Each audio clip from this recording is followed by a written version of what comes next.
A young man takes a determined step forward, his sneaker hitting the pavement with purpose. He breaks into a run, rushing down the city sidewalk with a clear destination in mind. This is Juan Gong, whose name means protagonist, a fate his parents wished for him. As he bursts into a shop, his friends greet him warmly, announcing his arrival. He explains that he was often teased for his name, but never cared because he genuinely wants to be a hero.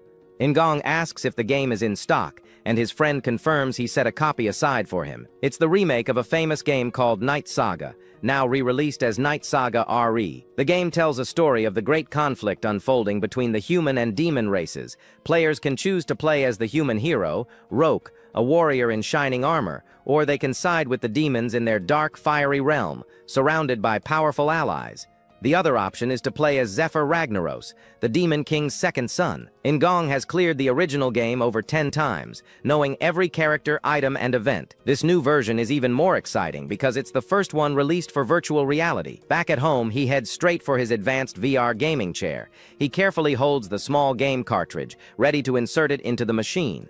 The young man then places the sleek VR helmet over his head, settling into his seat. With his arms crossed, he sits confidently, fully prepared to dive into the game world. He plans to enjoy a light session for today, which for him means about 8 hours of play. As the system boots up, vibrant streams of digital light envelop him completely. He finds himself in a strange, sunlit room, wondering if he even logged in correctly, since this isn't the usual starting area.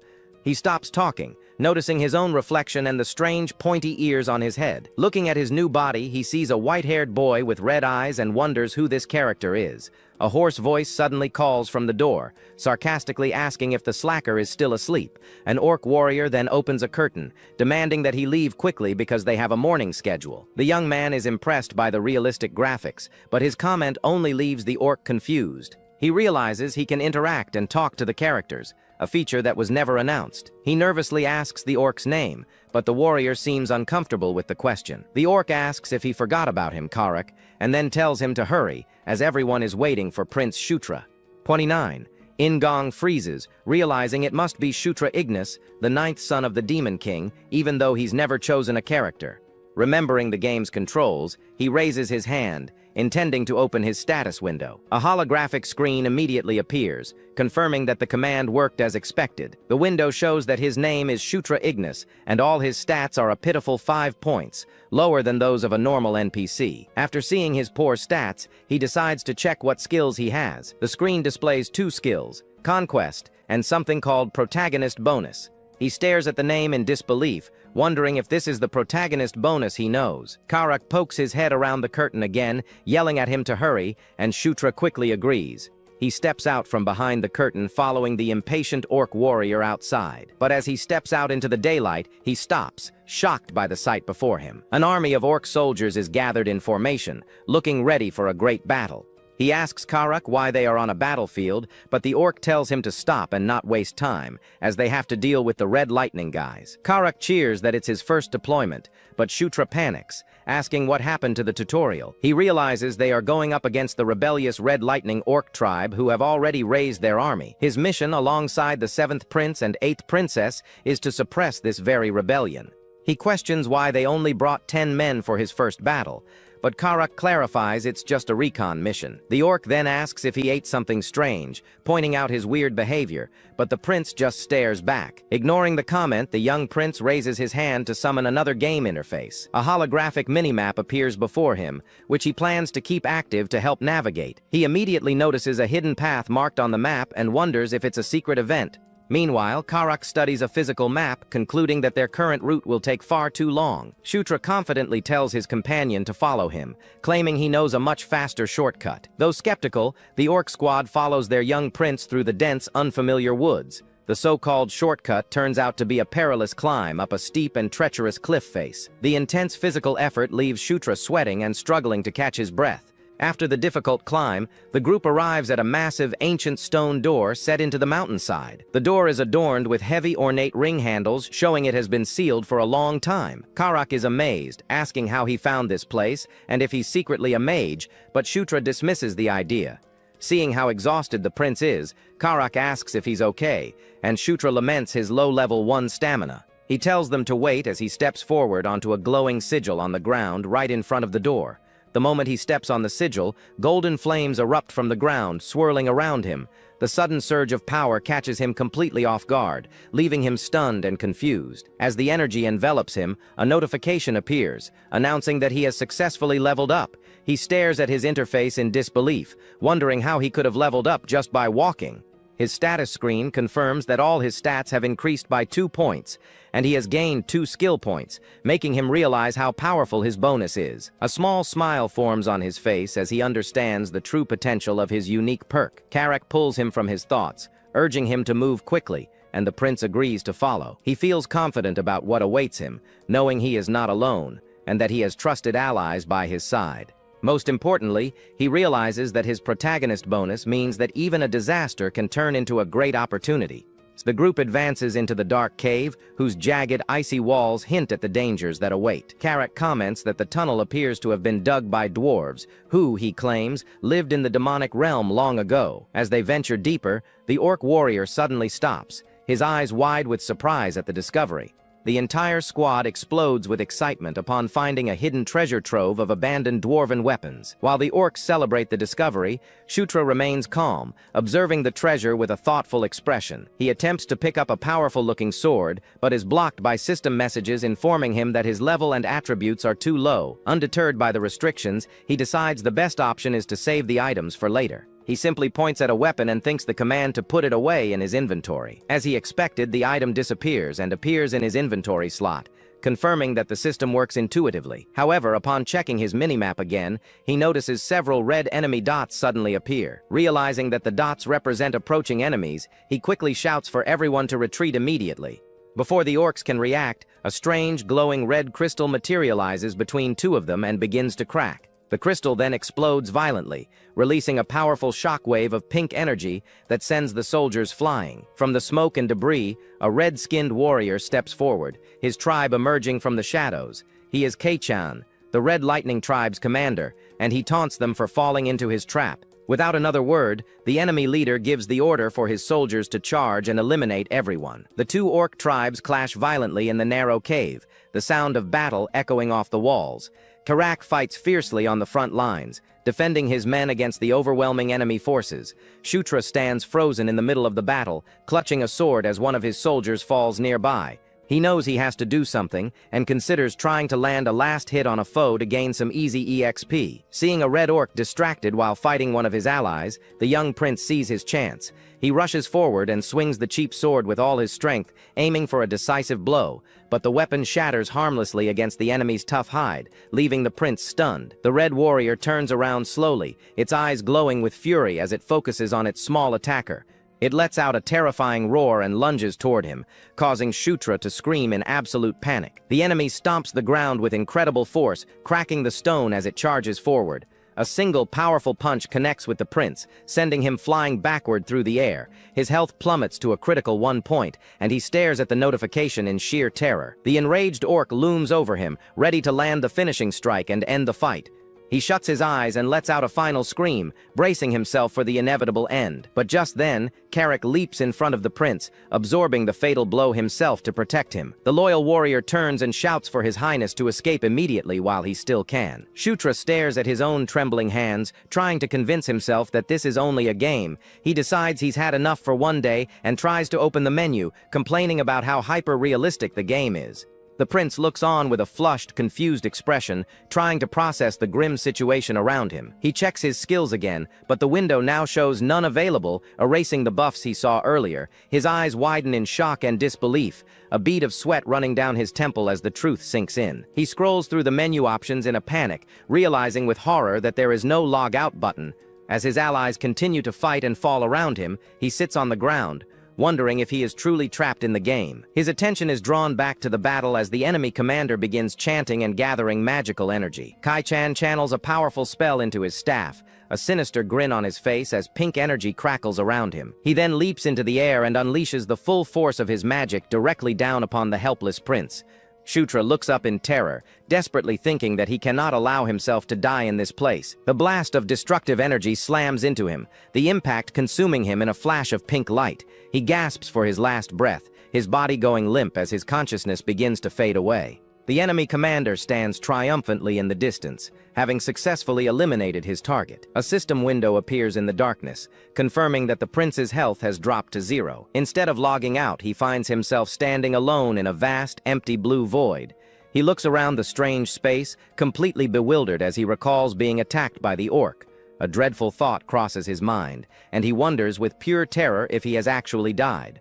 Suddenly, a brilliant golden light shines in the distance, drawing his attention away from his dark thoughts. A mysterious voice echoes through the void, telling him that he is the destiny of this place. A beautiful goddess-like figure emerges from the light, urging him to conquer, subjugate, and rule. The prince is left completely stunned by the mysterious woman's powerful declaration. He turns away from the blinding light as his consciousness is pulled back from the strange void. Back in the cavern, the fierce battle between the two rival orc tribes rages on without him. The Red Lightning tribe's superior numbers are quickly overwhelming Karak's outnumbered forces. Their commander, Kai-chan, watches with arrogance as his warriors easily dominate the fight. He mocks the intruders for their foolishness, calling them either ignorant or just plain stupid. As he gives the order to finish them off, a brilliant golden light suddenly erupts in the cave. The commander stares in shock at the resurrected prince, questioning how he could have returned. Shutra now stands confidently amidst the chaos, his body enveloped in a powerful golden aura. A system notification appears before him, announcing he has acquired a new skill, psychokinesis. He stares at the message, completely baffled as to when or how he could have possibly learned it. A spark of realization flashes in his eyes as he understands something fundamental has changed. His status screen now displays a subclass he has never seen before called Knight of Conquest. The enemy commander roars in absolute fury, ordering his soldiers to kill the prince first. Karak can only stare in disbelief, his eyes wide with shock upon seeing his leader alive and well. The sight of their resurrected prince inspires the green orcs, who rally to his side with renewed hope. They form a defensive wall around Shutra, ready to protect him from the charging enemy horde. The young prince clutches his broken sword hilt, his attention still glued to his status window. He reads the name Knight of Conquest, a class that he knows never existed in the original game. His eyes glow with intense focus as he questions the reason behind all these unexpected changes. He raises his broken fist, channeling his newfound energy as a spell instinctively comes to mind.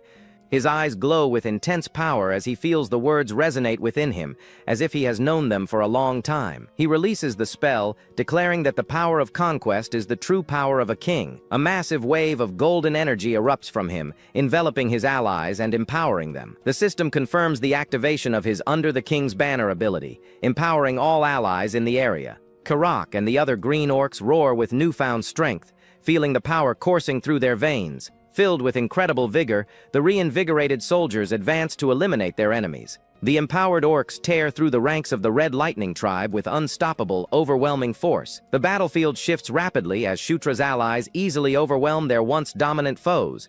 The Red Orcs are completely stunned by their enemy's sudden, inexplicable surge in strength. Kai-chan can only stare in disbelief at the ridiculous turn of events unfolding before him. He watches his army being decimated, his eyes finally falling on the source of the chaos. The commander realizes that the young prince is responsible for turning the tide of the battle. In a last desperate effort, Kai-chan summons enormous magical crystals to attack Shutra directly. But Karak intervenes, shattering the ground with a powerful punch and creating a smokescreen. The loyal warrior then lunges forward, propelled by the prince's psychokinesis ability. Shutra points his broken sword, directing his trusted ally like a homing missile toward the enemy leader. Kai-chan watches in terror as the powerful orc warrior flies directly toward him at incredible speed. The enemy leader tries to protest, but it is too late to react or defend himself from the attack. Karak's attack lands with devastating force, defeating the Red Lightning tribe commander. With their leader gone, the remaining Red Orcs panic and flee, and Shutra orders his men to hunt them down. A notification appears explaining that a general's merit always belongs to their king. He is then bombarded with multiple level-up messages, a reward for his general's victory. The prince stares in confusion, wondering why his level suddenly increased so dramatically. Karak is also baffled, looking at his hands and questioning the source of his newfound power. The young prince turns to his loyal general, a new, confident smirk on his face. A flashback reveals a conversation where the prince's actions made the orc question his identity. Later that night, back at their camp, the victorious orcs celebrate their unexpected victory. Shutra, however, sits alone in his tent, frantically searching for a way to log out of the game. He tries to calm himself down, considering the two most likely possibilities for his situation. The first is that he's trapped in virtual reality due to a critical bug that might be fixed later. The second possibility, though it sounds crazy, seems increasingly more plausible to him. He might have been transported into a world that is either the game itself or one very similar to it. The realistic backgrounds, the NPCs he can actually converse with, everything points to this conclusion. He even checks himself for any signs of pixelation, finding none, which only reinforces his theory. The terrifying thought crosses his mind that if this is a real world, he might have to die to escape it. He quickly dismisses that idea, deciding it's far too risky to even consider trying. Carrick's voice from outside snaps him out of his panic, asking if the prince has a moment to spare. The loyal general enters the tent, his face serious as he prepares to discuss something important. He informs the prince about a sudden duel, a topic that seems to have come out of nowhere. Carrick explains that he needs to know his leader's skill with a sword, but Shutra questions the necessity. The general tosses him a wooden training sword, which the prince catches with a surprised look. Carrick assures him not to worry, promising to go as easy on him as possible during their spar. Shutra scoffs at the orc's confidence, cheekily reminding him that he's talking to his prince. With a determined grin, he declares that if they're going to fight, they should do it properly. The orc warrior readies his own wooden sword, preparing to defend against his prince's charge. Shutra swings his sword at Carrick's side, but his attack is clumsy and easily dodged. A humorous flashback shows the prince's previous self feebly attempting to learn swordsmanship. Another memory reveals him trying to break a rock with a stick, only for the stick to shatter. Back in the present, Carrick effortlessly parries the prince's attack, sending him stumbling backward. The prince falls to the ground, complaining that the orc hit him too hard and too suddenly. A system notification then appears, announcing that he has successfully acquired basic swordsmanship. He stares at the message in complete disbelief, confused by this sudden and unexpected development. He wonders how and when he could have possibly learned the skill without any prior training. He then recalls the moment he learned psychokinesis, realizing he gained skills by experiencing attacks. Carrick, seeing the prince on the ground, suggests they end the duel, but Shutra quickly objects. The prince stomps his foot on the ground, a confident and determined smirk on his face. He declares that he is just getting started, ready to put his newfound skill to the test. With a renewed sense of purpose, he charges forward, his movements now much more fluid and precise. He meets Carrick's block with a powerful strike, a flash of light erupting as their swords clash. Carrick is surprised by the prince's improved movements, wondering why he struggled so much at first. The young prince keeps up his assault,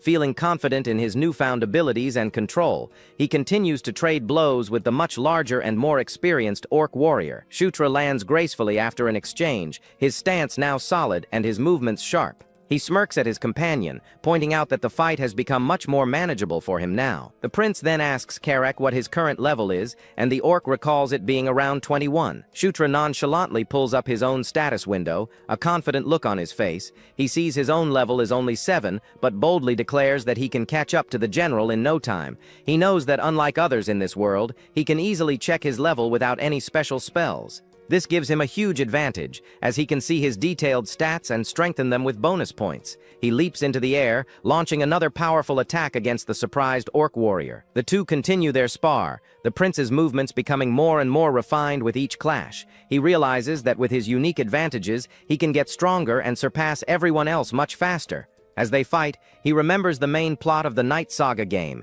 specifically the Demon Realm arc. The story follows the protagonist Zephyr as he defeats his rival siblings to become the new Demon King. The most crucial part of this arc is the Day of Slaughter event, which is mandatory for the story. This event is a major incident where Zephyr kills all his siblings to secure his own ambitions. Since he is one of the siblings, he is obviously on that list of targets to be eliminated. He checks the current date, realizing he still has 5 years until the fateful event takes place. With this knowledge, his top priority becomes preventing the event and getting stronger than Zephyr. Carrick finds him in the forest, asking why he's there and if he's forgotten about the day's meeting. The orc seems annoyed that the prince has no recollection of the important gathering. He urges the young prince to hurry, explaining that everyone is already waiting for him to arrive. Shutra nervously laughs as he sits at the head of the table facing his 2 older siblings. He greets them awkwardly and they sit across from him, one calmly sipping tea while the other looks on. His older brother, Chris Moonlight, tells him to speak comfortably, as they are family after all. His sister, Caitlin Moonlight, introduces herself, noting that this is their first time meeting face to face. Chris warmly insists that he can just call him Big Brother, and Shutra nervously agrees. He recalls that these two were born to the 4th queen, Elaine, the queen of lycanthropes. He also remembers that in the game, both Chris and Caitlin die a year before the day of slaughter. Their demise is at the hands of Zephyr and the Demon King's other children, a tragic event in the story. The primary reason for their downfall is the secret surrounding Caitlin's true parentage. She wasn't actually a child of the Demon King, but was an illegitimate daughter from another affair. Caitlin suddenly questions him, asking why he fought the enemies instead of just scouting as planned. Before he can answer, she gets up and walks over to him, asking to see if he's been injured. She leans in close to inspect him for any wounds, catching the young prince completely off guard. She reminds him that he's the weakest of the siblings and needs to be more careful in the future. He is taken aback by their genuine concern, wondering if the Demon King's children are actually this close. Chris also chimes in, warning him that if he does anything reckless again, he'll be in for it. The prince stares at his siblings, questioning if they could actually be kind-hearted people. A determined glint appears in the prince's eyes as he devises a new plan to become stronger. He remembers that lycanthropes are known for having many aura users and thinks he can learn it easily. He turns to his older brother, Chris, catching his eye before making a very strange request. With a cheeky smile and glowing eyes, he asks his brother to strike him with his powerful aura. Chris and Caitlin stare at him with looks of pure shock and utter disbelief. Sometime later, back at the main camp, the war against the Red Lightning tribe continues in full swing. A fierce battle unfolds, with warriors from both sides facing off in a desperate fight for survival. The battlefield is a chaotic mess of explosions and fallen soldiers from both armies. A large, armored orc warrior single-handedly faces off against several smaller, red-skinned enemies. He easily deflects their attacks, sending them flying with his immense strength and skill. A single, powerful punch from the warrior is enough to shatter an enemy's face on impact. The red orc screams in pain and shock, completely overwhelmed by his opponent's raw power. The warrior then delivers a devastating blow to the ground, sending a shockwave that decimates his enemies. A red-skinned general roars in fury, ordering his men to kill them all and offering a reward. The green orcs respond with their own war cry, ready to face the new enemy attack. Shutra suddenly finds himself back in the mysterious void, completely removed from the ongoing battle. The goddess-like figure from before appears again, her presence radiating immense divine power. He then sees two shadowy figures materialize behind him, their identities a complete mystery to him. He wonders who these new characters are, as he is certain they never existed in the original game. The goddess places her hand on his shoulder. The prince is suddenly jolted awake, a bright light consuming his vision for a brief moment. He sits up, momentarily disoriented by the abrupt return to consciousness from the strange void. He finds himself back in his bed, the morning sun streaming into his tent through the entrance. He clutches his head, wondering if the entire experience was just a strange dream within the game. Karak's face suddenly appears right in front of him, startling the prince and making him scream. He jumps back in surprise, while the orc calmly notes that he looks fine after his ordeal. The general questions why he begged Chris to hit him, pointing out that he knew this would happen. As Karak speaks, Shutra feels a strange energy flowing through him, a new power awakening. A system notification confirms he has acquired Aura Level 1, and he can now feel it within him. He excitedly explains his theory that getting hit by an aura can awaken one's own, which is half right. Karak then asks if the prince was responsible for the power surge during their last battle. After a brief pause, Shutra asks what happened while he was asleep, and the orc confirms big news. He reports that the main camp has also secured a major victory against the Burak tribe. The prince is confused, as he thought only he and his siblings were sent to subdue the orcs. Karak explains that the main camp was led by General Bandel, an ogre worth 100 men. He recalls that Bandel is a ridiculously strong character and was his favorite to use as Zephyr. A sudden realization hits him, and he sees a new, unexpected opportunity presenting itself. He remembers that Bandel doesn't become Zephyr's subordinate until 3 years from now. This means he has a chance to recruit the powerful general to his own side before his brother does. He knows everything about Bandel, from his favorite gifts and food to the conditions for swaying him. The only way to sway Bandel is to defeat him in a one-on-one battle, a challenge he's now ready for. With his extensive knowledge of the game and his newfound abilities, he's confident he can succeed. He smirks, vowing to make the powerful ogre general his subordinate before Zephyr ever gets the chance. Back at Caitlin's base, a new day begins, and the siblings are in for a major surprise. Chris is in disbelief that his younger brother managed to master the basic stage of Aura in just 1 day. Shutra proudly explains that he dumped all his stat points into Aura, so this result was expected. He further elaborates that aura enhances overall physical ability, making it a better long-term investment. His older brother is still amazed, wondering if this incredible growth is due to his Gandharva heritage. Chris then asks if he can create a map of the tunnel system they discovered during their previous mission. Shutra confirms he has a mini-map and asks for some paper and a pen to draw it out for them. Chris is amazed by the detail, exclaiming that it's much better than the map he currently has. He excitedly calls his younger brother a genius, throwing an arm around him in a proud embrace. Caitlin points out that since they wiped out the enemy squad, no one else knows about the tunnels. She then tells the young prince that she has one more important task for him to complete. The siblings head out into the vast, mountainous landscape, ready to begin their next operation. Shutra finds himself on another scouting mission, accepting his role as the weakest of the brothers for now. He notes that at least this time they have reinforcements, thanks to the credit they've earned. As they march through the forest, he notices two hooded figures observing them from the shadows. He is surprised to see his sister Caitlin among them, her face partially hidden by the cloak. He asks why she's suddenly wearing a cloak, but she quickly shushes him, indicating they need to be quiet. She explains that she'll secretly tag along, just in case anything unexpected or dangerous happens. He is surprised by her trust but scoffs at the idea of an achievement, focusing on his own goals. The other hooded figure introduces herself as Sira, his new adjutant for this important mission. Caitlin tells him to focus on scouting and not to mind them, as they will follow on their own. The group ventures back into the icy, cavernous tunnel system they had previously discovered. They find that all the rooms are completely empty, with no signs of life or valuable items. Karak remarks that the dwarves must have taken everything with them when they moved out long ago. The group continues their exploration, venturing deeper into the dark and mysterious caverns. Suddenly, Karak stops, sensing that something is approaching them from the darkness ahead. Shutra checks his minimap and confirms the presence of a large group of enemies nearby. He quickly opens his inventory, a confident and prepared look on his determined face. He pulls out a special flash magic item, a small potion he brought along just in case. He whispers instructions to Karak, telling him to have everyone shut their eyes on his signal. A massive swarm of glowing red eyes appears from the darkness, revealing a terrifying nest of spiders.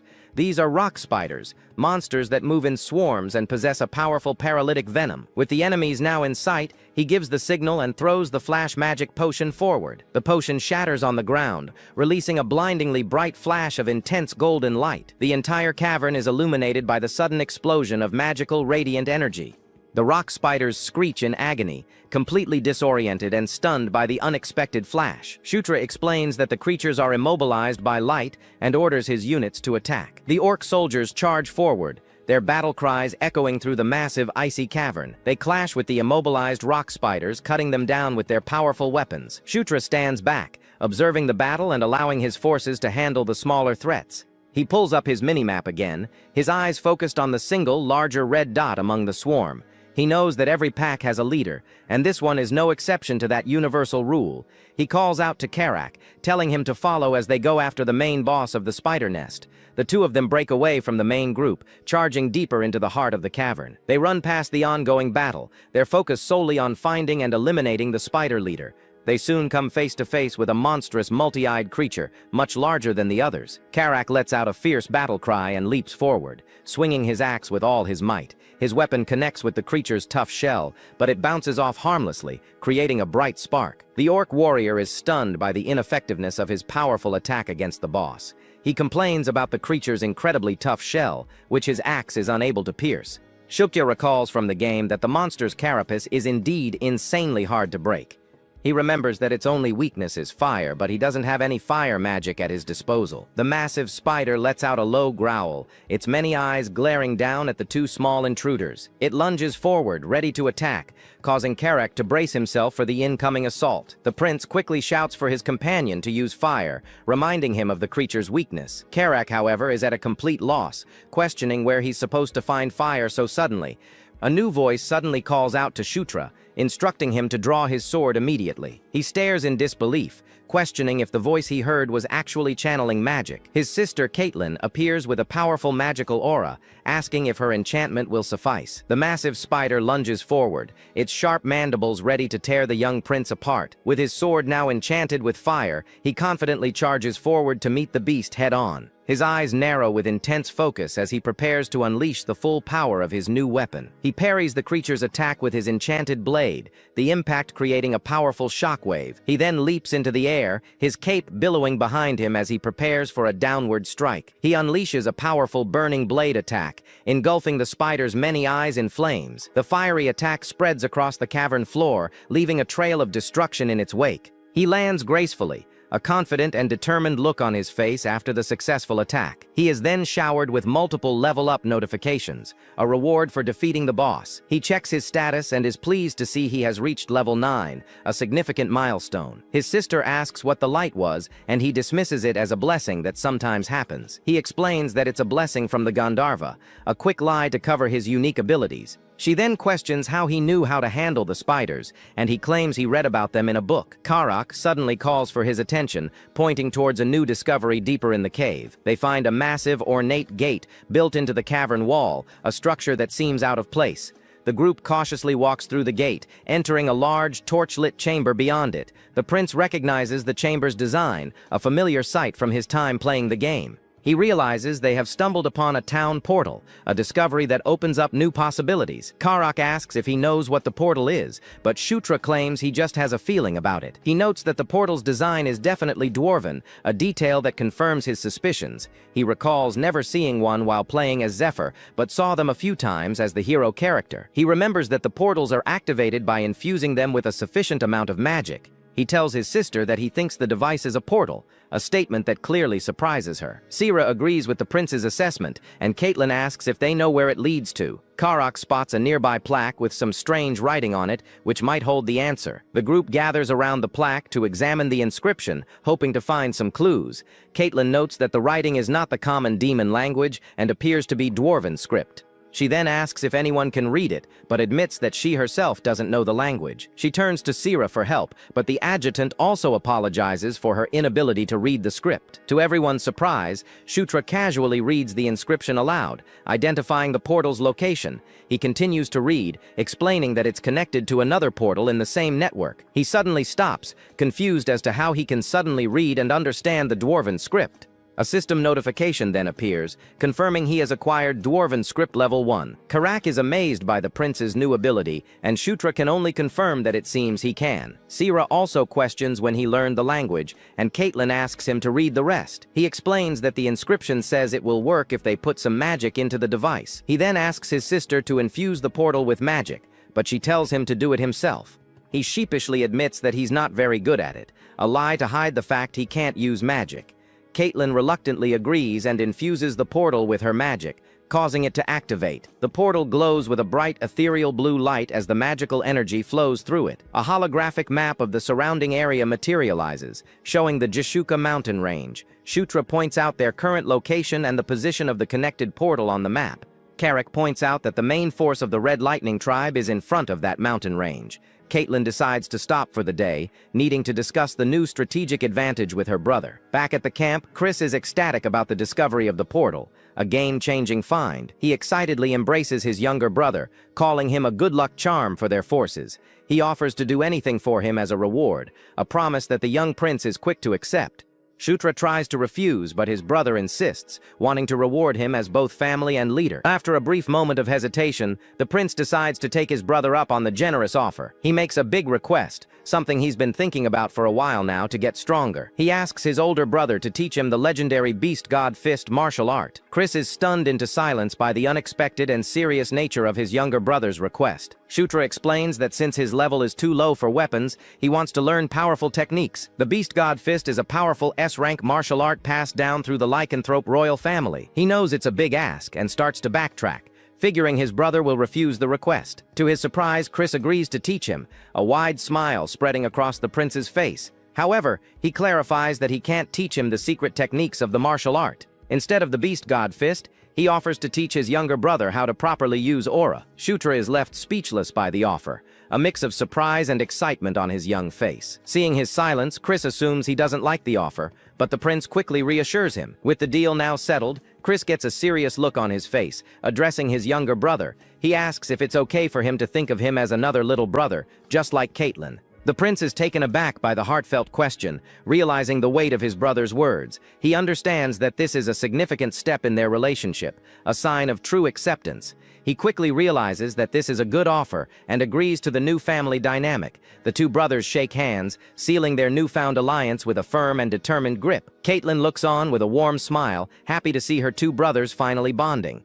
Shutra declares that they will do their best together, ready to face whatever challenges lie ahead. A system notification confirms that a normal alliance has been formed with his two siblings. The alliance status is still at a basic level, but it's a crucial first step for their future. The sun sets over the mountains, casting a warm orange glow over the entire landscape. Meanwhile, at the Red Lightning Tribe's garrison, a new and sinister plot is unfolding. The Red Orc soldiers stand guard, their expressions grim and their weapons at the ready. A new powerful-looking orc addresses his men, a cunning and cruel smirk on his face. He mentions their dear princess, hinting at a captive they have hidden within their camp. In a dark, candlelit tent, a young woman is bound by magical chains, a helpless prisoner. Shutra reviews his stats, noticing that his charisma is lagging behind all his other attributes. He recalls that at first, all his stats went up by 2, but now charisma only increases by 1. He wonders why his charisma is growing slower, remembering a key detail from the original game. In Night Saga, appearance and charisma were 2 separate stats,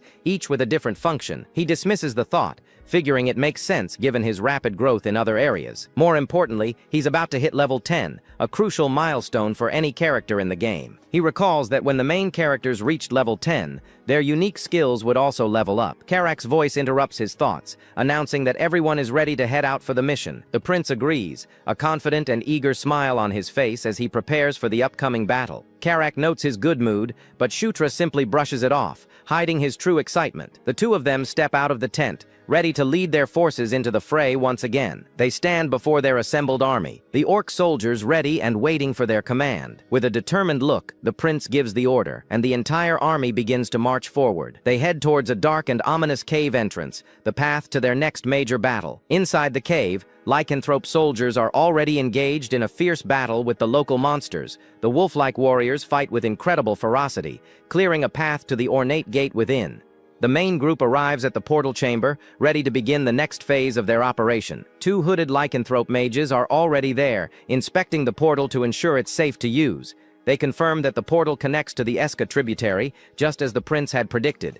They also assure the group that the portal is functioning properly, a testament to dwarven craftsmanship. With the portal now confirmed to be safe and operational, Chris gives the order to move out.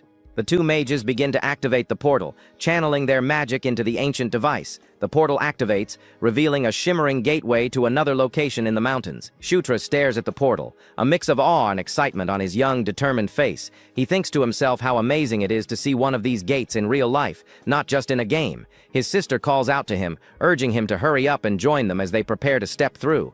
He snaps out of his thoughts and rushes forward, ready to follow his siblings into the unknown. They step through the portal and arrive in a new, unfamiliar location, a rocky and barren landscape. The prince looks around, taking in the new surroundings with a curious and observant expression. They stand on a high cliff, overlooking a massive enemy encampment spread out below them. Chris is pleased with the discovery, confirming that their intel about the enemy base was correct. He estimates there are about 5,000 enemy troops, and their first priority should be the logistics officer. He outlines a plan for a pincer attack, with General Vandal leading a frontal assault. However, Sierra points out that something seems strange about the encampment below them. She notes that there are far too few troops, and Chris wonders where the rest of them could have gone. A distant sound catches their attention, a sign of a battle already in progress somewhere nearby. The prince looks towards the sound, confirming that there is definitely a fight happening over there. Chris instructs him to focus his aura into his eyes to get a better view of the distant conflict. He does as he's told, his eyes glowing with a faint white light as he enhances his vision. He can now clearly see the battle, with the Red Lightning Tribe fighting against an unknown force. He recognizes one side as the Red Lightning Orcs, but the other group is completely unfamiliar to him. The prince notes that the scale of the battle is too small to be General Vandal's main army. He recognizes the mysterious warriors as Dark Elves, a race known for their fierce combat skills. The rest of the group is surprised by this revelation, not expecting to see Dark Elves in this region. Shutra explains that he can tell by their small build and the fact that they are riding Dracos. Chris spots the Dark Elves retreating from the battlefield, a sudden and unexpected turn of events. He wonders if their commander has fallen, as they are withdrawing with incredible speed. The group is left confused, questioning why the fight ended so abruptly and what it all means. The prince is particularly puzzled, wondering what dark elves could possibly be doing in this area. Later, back at their main camp, the siblings receive a holographic call from General Vandal. The general congratulates them on discovering the portal, a rumor he had already heard about.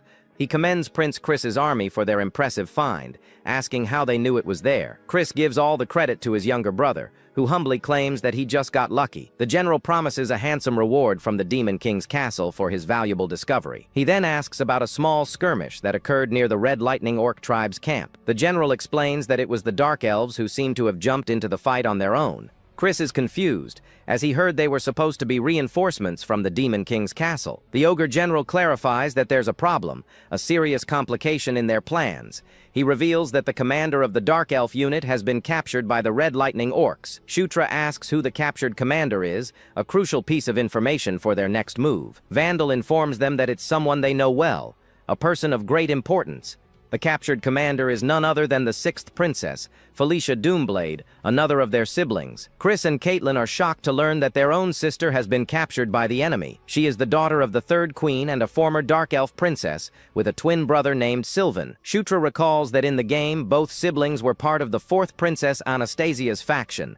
He wonders why Felicia has shown up in this region, speculating that she might be trying to take all the credit. Chris asks if the Red Lightning tribe knows that their captive is a Dark Elf princess. The general admits that he hasn't been able to confirm that information with his sources yet. The group discusses their plan, deciding to save her if possible, but without any prior negotiations. Chris declares that he has no intention of bowing his head to the enemy to secure her release. The Ogre General agrees to gather more information and contact them if anything new develops. After the call ends, the 3 siblings stand in silence, contemplating their next move. Chris breaks the silence, a wry smile on his face as he comments on their sister's capture. Caitlin insists they have to save her if she's still alive, but her brother warns it won't be easy. She is taken aback by his hesitation, realizing the potential dangers of a rescue mission. With a determined look, she declares that they must save her, as she is their sister after all. Chris hesitates, a bead of sweat running down his temple as he weighs the risks and rewards. He knows she's right, but the practicalities of the situation make him cautious about their approach. The lycanthrope soldiers stand guard outside the tent, their wolf-like forms ready for battle. Chris gathers his siblings and generals, laying out a simple and direct plan for the rescue. While General Vandal lures the main enemy force, they will launch a surprise attack from behind. He will then push into the center of the garrison to cause chaos, while the others carry out their missions. Shutra confirms the mission objectives: burn the food storage, destroy the armory, and rescue Felicia. Chris adds a crucial condition: if things get too dangerous, they must pull back immediately. Caitlin objects, but her brother silences her, reminding her that he is also a unit leader. He argues that they can't let Felicia's selfish actions ruin their entire operation and risk more lives. Shutra realizes that Chris doesn't actually want to save their sister, a surprising and cold revelation. He wonders what could have happened between them to cause such a rift in their relationship. As the night falls, the forces of General Vandal begin their advance on the enemy encampment. The general leads the charge, his warriors letting out fierce battle cries as they rush forward. The Ogre General roars, ordering his men to take down the Red Lightning tribe with all their might. Meanwhile, Chris and his unit watch the unfolding battle from a high cliff overlooking the camp. They observe the enemy's movements, waiting for the perfect moment to launch their surprise attack. From their vantage point, they see Vandal's forces clash with the enemy, explosions lighting up the night. The frontal assault is a chaotic mess of flying rocks and desperate hand-to-hand combat. A powerful ogre warrior from Vandal's army charges into the fray, ready to wreak havoc. He roars with fury, his eyes glowing with a menacing red light as he orders his men to kill them all. Karak asks if they should join the fight, but Shutra tells him to wait for the signal. The two armies are locked in a brutal and bloody conflict, with casualties mounting on both sides. The battle is a chaotic whirlwind of swinging axes and desperate, savage cries of war. A large, armored ogre warrior from Vandal's army stands his ground against the enemy horde. The general watches the battle intently, his expression grim and his focus unwavering. Vandal gives the signal, and his entire army begins to retreat from the battlefield. Chris watches as the enemy camp is engulfed in flames, a result of their strategic retreat. He then addresses his own troops, telling them that it's their turn to enter the fight. The siblings stand ready, their faces determined as they prepare to lead their forces into battle. They charge down the cliff, their soldiers following close behind with fierce battle cries. The red lightning orcs are caught completely off guard by the sudden and unexpected flank attack. The lycanthrope and orc soldiers tear through the enemy ranks with savage, unstoppable force. Caitlin warns her younger brother to be careful as they rush into the heart of the chaotic battle. Shutra pulls up his minimap, using it to navigate through the enemy camp with precision. He shouts for his unit to follow him to the left, a direct path to the enemy's food storage. Karak roars with fury, ordering his men to kill every last one of the enemy soldiers. He clashes with a red orc, his powerful axe easily overpowering his opponent's weapon. The enemy cries out in pain and shock as he's sent flying by the force of the orc's attack. Karak continues his rampage, a whirlwind of destruction in the midst of the enemy forces. He effortlessly deflects another attack, his skill and strength far superior to his opponent's. A system notification appears before Shutra, announcing he has learned dagger throwing level 1. He grins, a new and deadly skill now at his disposal to use against his unsuspecting foes. Karak is amazed by the prince's new ability, but Shutra dismisses it, urging him to keep moving. They arrive at the food storage, and the prince orders his men to set it ablaze immediately. He suddenly remembers Felicia, a look of concern on his face as a dark thought crosses his mind. He tells Karak they have to find Felicia first, but the orc is unsure how they can locate her. The prince pulls up his minimap again, a confident and determined look on his young face. He explains that since Felicia is a neutral NPC, she should be marked as blue or purple on the map.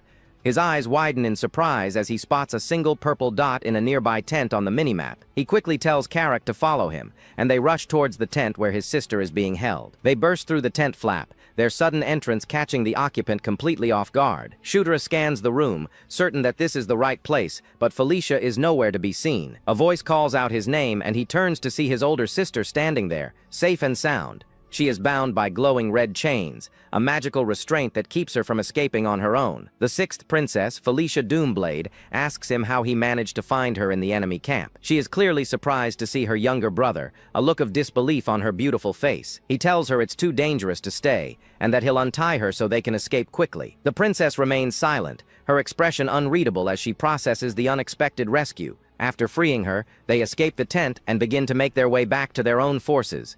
Felicia is surprised to hear that her other siblings are also there to save her from the enemy. She questions if someone who wasn't supposed to show up came to her rescue, a hint of suspicion in her voice. Karak's voice suddenly cuts through the air, warning them that the enemy is closing in fast. Shutra quickly grabs his sister's hand, urging her to follow him to safety as they make a run for it. She is taken aback by his sudden use of the familiar term sis, a sign of their changing relationship. He continues to lead her through the chaotic battlefield, his focus solely on getting her to safety. Felicia suddenly shouts a warning, her eyes wide with terror as she spots a new threat. An enemy soldier appears behind Shutra and lands a powerful blow, sending him stumbling forward. He gasps in pain, a trickle of blood running from his mouth as the attack catches him off guard. The enemy then unleashes a fiery attack, a massive explosion of flames erupting from its hands. Felicia cries out her brother's name in a panic, fearing for his safety in the face of the attack. She rushes towards the enemy, her face a mask of fury as she prepares to retaliate. With a determined look, she clenches her fists, ready to take on the red orc soldier herself. Her eyes glow with a fierce golden light as she taps into her own latent power. She unleashes a powerful blast of energy, sending the enemy soldier flying backward. The princess is surprised by the sudden emergence of a strange dark smoke from the enemy. A mysterious figure steps out of the smoke, its presence radiating an overwhelming and dark aura. System notifications appear, announcing he has acquired magic control and fire arrow. A confident smirk spreads across his face as he realizes his new magical abilities. He is then attacked by a massive fiery beast, a powerful new enemy emerging from the chaos. He grins, a look of pure excitement on his face as he prepares to test out his newfound powers. He conjures a bow and arrow made of pure fire, ready to take on the monstrous creature. He fires multiple arrows in quick succession, each one finding its mark on the enemy soldiers. He laughs with glee, amazed that he can now use real magic in this new and dangerous world. He continues to fire his magical arrows, reveling in his newfound power and abilities. A massive wave of icy energy suddenly erupts from the side, a new and unexpected attack. He is surprised by the sudden appearance of ice, a magic he hasn't encountered before. An enemy archer takes aim, his icy arrow pointed directly at the vulnerable princess. Shutra realizes the danger and quickly pushes his sister out of the way of the incoming attack. He puts himself in the path of the arrow, taking the hit to protect his sister from harm. Felicia is stunned by his selfless act, her eyes wide with a mix of shock and disbelief. Multiple ice shards rain down from above, a deadly barrage aimed at the young prince. He looks up at the attack, a determined and almost crazed look on his young, focused face. With a wide grin, he declares that this new power is his for the taking, ready to absorb it. The ice shards slam into the ground around him, creating a massive explosion of frozen energy. A silhouette of the prince stands amidst the icy smoke, a new power awakening within him. A system notification confirms he has acquired Ice Arrow Level 1, just as he expected. He looks on with a grim expression, the thrill of new power overshadowed by the pain of the attack. He is sent flying backward, the force of the ice magic too much for his small body to handle. A critical health warning appears, his HP dropping to a dangerously low level from the attack. He grits his teeth in frustration, realizing how foolish he was to take such a direct hit. He turns to his sister, a look of pain and exhaustion on his face as he struggles to stand. She scolds him for his reckless actions, asking who gave him permission to save her in the first place. She calls him the weakest of the siblings, questioning who he thinks he is to be saving anyone. He realizes that she has misunderstood his intentions, a look of confusion on his face. She then questions when he learned magic, her eyes fixed on a new enemy in the distance. He sees the defeated mage and realizes his sister took care of the threat herself. He understands that she thinks he saved her, a misconception that could work to his advantage. He is surprised by a sudden flash of green light, a new and unfamiliar sensation. Felicia kneels beside him, her hands glowing with a warm, healing energy. She places her hands on his chest, channeling her magic to mend his wounds. A piece of cloth on his chest glows with the healing energy, the magic working its wonders. A system notification appears, confirming he has acquired Heal Level 1. She asks if he's feeling better, and he confirms that his health is now full, a term she doesn't understand. A strange, otherworldly sound echoes through the camp, catching both of their attention. A massive, red-skinned ogre with glowing eyes appears, its presence radiating immense power. Shutra recognizes it as a blood ogre, a powerful and dangerous ogre mutation. They stand together, ready to face the new and formidable threat that stands in their way. The prince panics, wondering how they are supposed to fight such a powerful monster. The massive blood ogre slams its fist into the ground, unleashing a shockwave that sends the siblings flying back. The young prince is shocked by its incredible speed, wondering how a creature that large can move so fast. His sister tells him to distract it so she can use magic, but he panics, asking how he can possibly do that. The force of the attack sends them both tumbling through the air as he lets out a desperate cry. He quickly gets an idea and tells his sister to prepare her magic, while he draws its attention, but she looks confused by his words. The youth calls out for Carrick, who appears nearby. He tells the orc to get ready, just like last time. As he runs, the prince summons a translucent screen in front of him, accessing his inventory. He selects an item from the menu, the dwarf dagger, thinking he should be able to use it now. A golden light flashes as the weapon materializes in his hand, ready for the fight ahead. The dagger glows with a brilliant light, humming with a powerful energy. He crouches low and plunges the glowing blade into the ground, releasing a wave of golden power. The prince activates a skill under the king's banner, channeling the energy directly into his orc companion. Carrick roars as the golden aura surrounds him, greatly amplifying his strength and determination. The warrior's eyes widen, feeling the immense power now flowing through his body. The blood ogre watches this transformation, its expression turning serious as it faces a newly empowered foe. Now glowing with power, Carrick stands his ground, ready to challenge the giant red creature. With a powerful leap, the orc warrior charges forward, swinging his massive weapon at the enemy. The blood ogre lets out a ferocious growl, meeting the attack head-on with its own crude weapon. Their weapons clash with immense force as Carrick skillfully deflects the powerful blow from the monster. The empowered orc and the massive blood ogre are now locked in a fierce and earth-shaking struggle. The massive blood ogre grunts, its muscles straining under the immense pressure from Carrick's empowered attack. As the two giants are locked in a stalemate, the princess leaps into the air, her body glowing with pink energy. With a determined look, she gathers her magic, preparing to strike the distracted monster from behind. She then unleashes a powerful blast of energy directly at the back of the blood ogre's legs. The magical attack hits its target, causing the huge creature to lose its footing and stumble. Roaring in pain and surprise, the monster topples backward, its large body completely defenseless.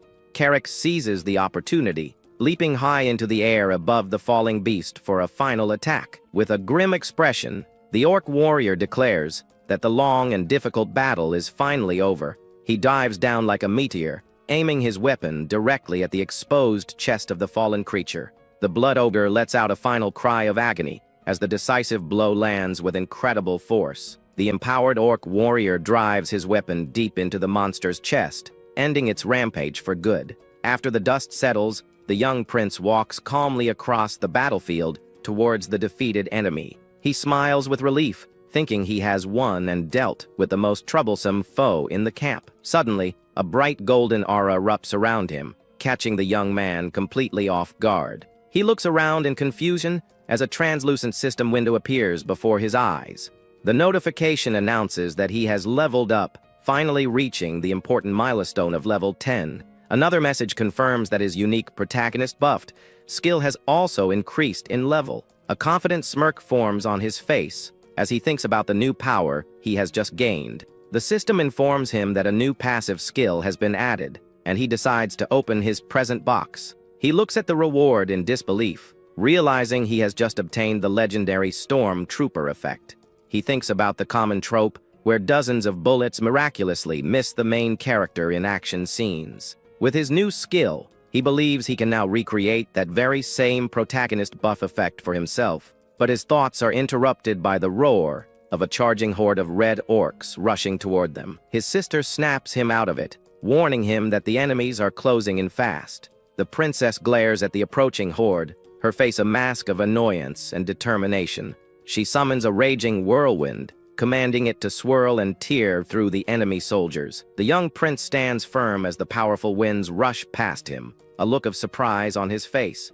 He observes her power closely, realizing that what she just unleashed is not ordinary magic. He sees ethereal butterflies dancing in the vortex and understands she is commanding a spirit. He recalls that Felicia was a born spirit user, a trait of elves, even corrupted dark elves. He watches her effortlessly control the powerful storm, her enemies completely helpless within it. A mischievous thought crosses his mind as he wonders if he could try attacking the spirit himself. Suddenly, a bright yellow signal flare streaks across the sky, exploding high above the camp. The orc warriors on the battlefield stop and look up at the bright signal from their general. Carrick asks what the flare means, and the prince explains that yellow is the signal to retreat. The youth immediately grows concerned, wondering if someone is in grave danger somewhere else. Carrick asks for his orders, and the prince tells him to lead the troops and pull back as commanded. He then declares his intention to go find their sister Caitlin, shocking his loyal subordinate. Carrick protests, saying he will go with the prince, but the youth insists he follows the retreat order. Just then, Felicia steps forward and says she will go with her brother, leaving Carrick speechless. The princess states she dislikes owing debts and wants a chance to pay him back for saving her life. Carrick adds that he also has his own score to settle with the enemy soldiers. The orc warrior finally relents, telling the prince to be careful while he waits. The youth agrees. As they walk, she questions the need to check on Caitlin. He cites the suspicious retreat order. His sister then looks at him intently, asking if he is genuinely worried about Caitlin. He claims it's natural for siblings to worry, though he secretly just sees her as a valuable ally. Felicia quietly considers his answer with a thoughtful, almost skeptical expression. They make their way through the now chaotic and war-torn enemy encampment under the starlit sky.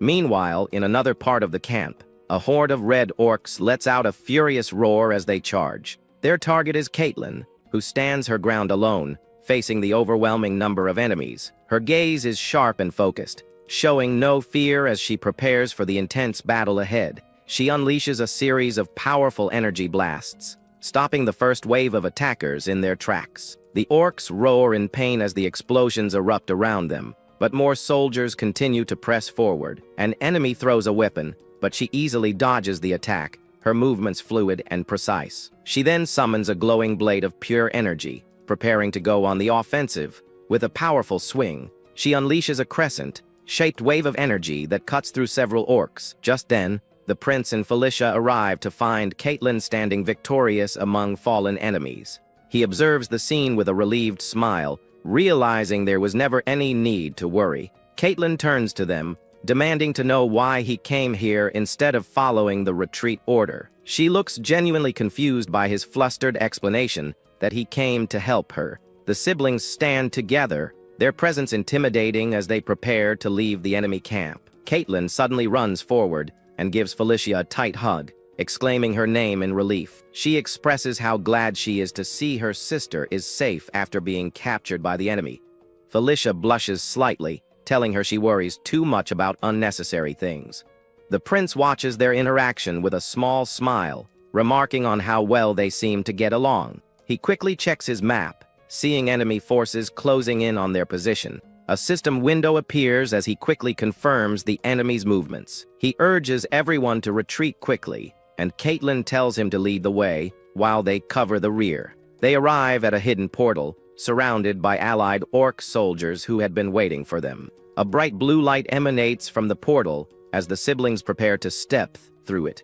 They step onto the glowing sigil, and the portal activates, transporting them away from the battlefield. Caitlin asks if it was Stratus who found the portal, and Felicia confirms he made a big contribution. Carrick wonders aloud how the prince has changed so much recently, his curiosity piqued. Their older brother Chris watches as they return safely, his expression serious and unreadable. The muscular warrior calls out to his younger brother, his voice echoing in the large chamber. Caitlin happily reports that she brought Felicia back safely from the enemy encampment. Felicia greets Chris, noting that it has been a while since they last saw each other. He remains silent for a moment, his gaze fixed on her with an unreadable expression. Caitlin speaks up again, informing him that General Vandal's forces were also victorious. Chris explains that the enemy gave up fighting after seeing their main base burning to the ground. The prince repeats the name with a confused look, and Caitlin explains it's the enemy chieftain.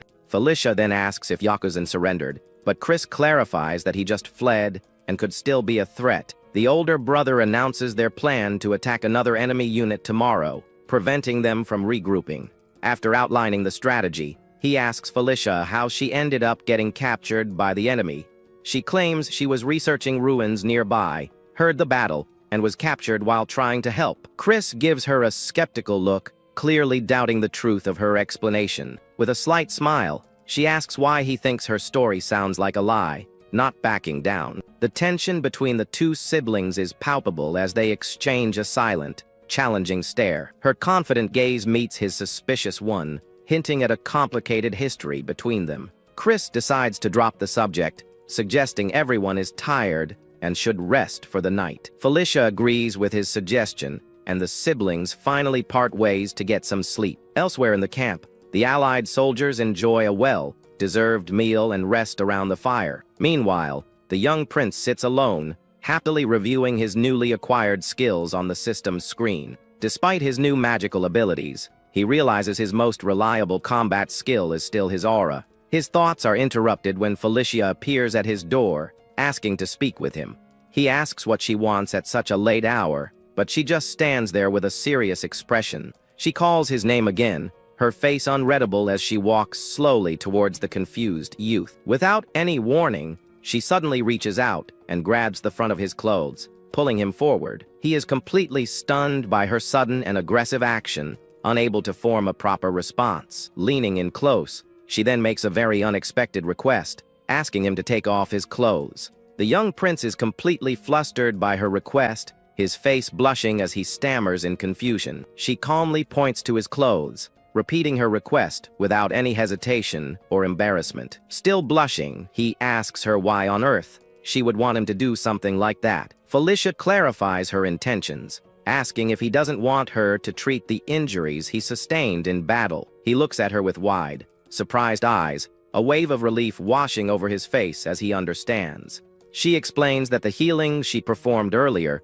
was just basic first aid to stabilize him. Worried about internal injuries, she wants to cast a proper healing spell, much to his slight disappointment. She then asks about his body glowing, but he quickly dismisses it as something that just happens sometimes. He seizes the opportunity to change the subject, telling her he has a favor to ask of her. The prince adds that it's a favor only she can grant, a mischievous look appearing on his face. Thanks to her cooperation, he manages to acquire 3 new skills: Cure, cure poison, and cure disease. Now fully clothed again, he looks at his new abilities with a satisfied and triumphant smile. By having her cast different healing spells on him, he successfully learned them for himself. Later, he begins his training with Caitlin, who explains that Beast Fist has many different branches. She announces that he will finally learn the technique, starting with the werewolf Beast Fist style. A glowing blue emblem of a werewolf appears, symbolizing the martial art of the lycanthropes. This specific style is the foundation for the more advanced Beast God Fist, making it a crucial lesson. Caitlin explains that the technique uses both internal and external aura, and today's lesson will focus on internal aura control. He closes his eyes as instructed, focusing his concentration as a blue and purple aura begins to glow around him. With intense focus, he successfully taps into his internal energy, feeling the flow of his own aura. He visualizes his aura, the very power of life, coursing through his hands and feet like lightning. This energy is infinitely close to the power of the soul, and when pushed to its limit, it can become one with it. As he masters this control, a system notification suddenly appears before him, announcing a new passive skill. He is surprised to see he has acquired Protagonist Body, a skill he has never heard of before. The skill's description reveals it greatly boosts training efficiency and unlocks new traits upon leveling up.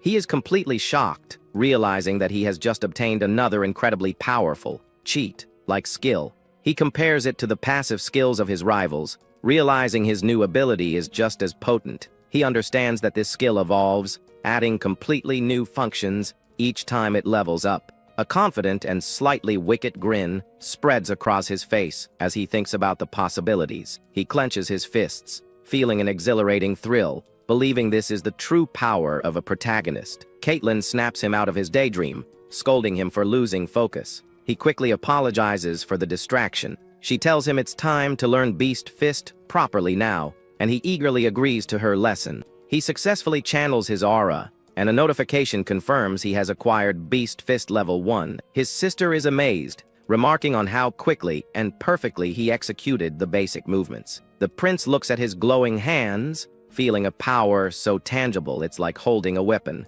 Just as Caitlin is about to continue, a werewolf soldier rushes into the training area with an urgent look. He reports that something terrible has happened, catching both the prince and his sister by surprise. Their brother Chris appears and delivers the grim news that Kairam's entire unit has vanished. The siblings immediately gather around a large map on a table to assess the new, troubling situation. Chris concludes the enemy must have figured out their strategy, and Caitlin asks what their next move is. Chris points to a specific location on the map, explaining that it's the likely meeting point for the two enemy forces. The young prince analyzes the terrain and position, agreeing that the prediction is most likely correct. Concluding they must make a decisive move, Chris announces they will join forces with General Vandal. The scene shifts to the main forces base, a large military camp set against a mountainous backdrop. A massive red, skin-dark general greets Chris, welcoming him to the subjugation forces headquarters. Chris returns the greeting with a confident smile, remarking that the general looks the same as always. Vandal then greets the princesses, but the young prince interrupts, asking about his own subordinates. The youth recalls that the general was his most used character in the original game, making him feel familiar. He steps forward and introduces himself to Vandal, extending a hand for a handshake. The general pauses for a moment, surprised by the young prince's bold and confident demeanor. He then firmly shakes the youth's hand, formally welcoming the ninth prince to his forces.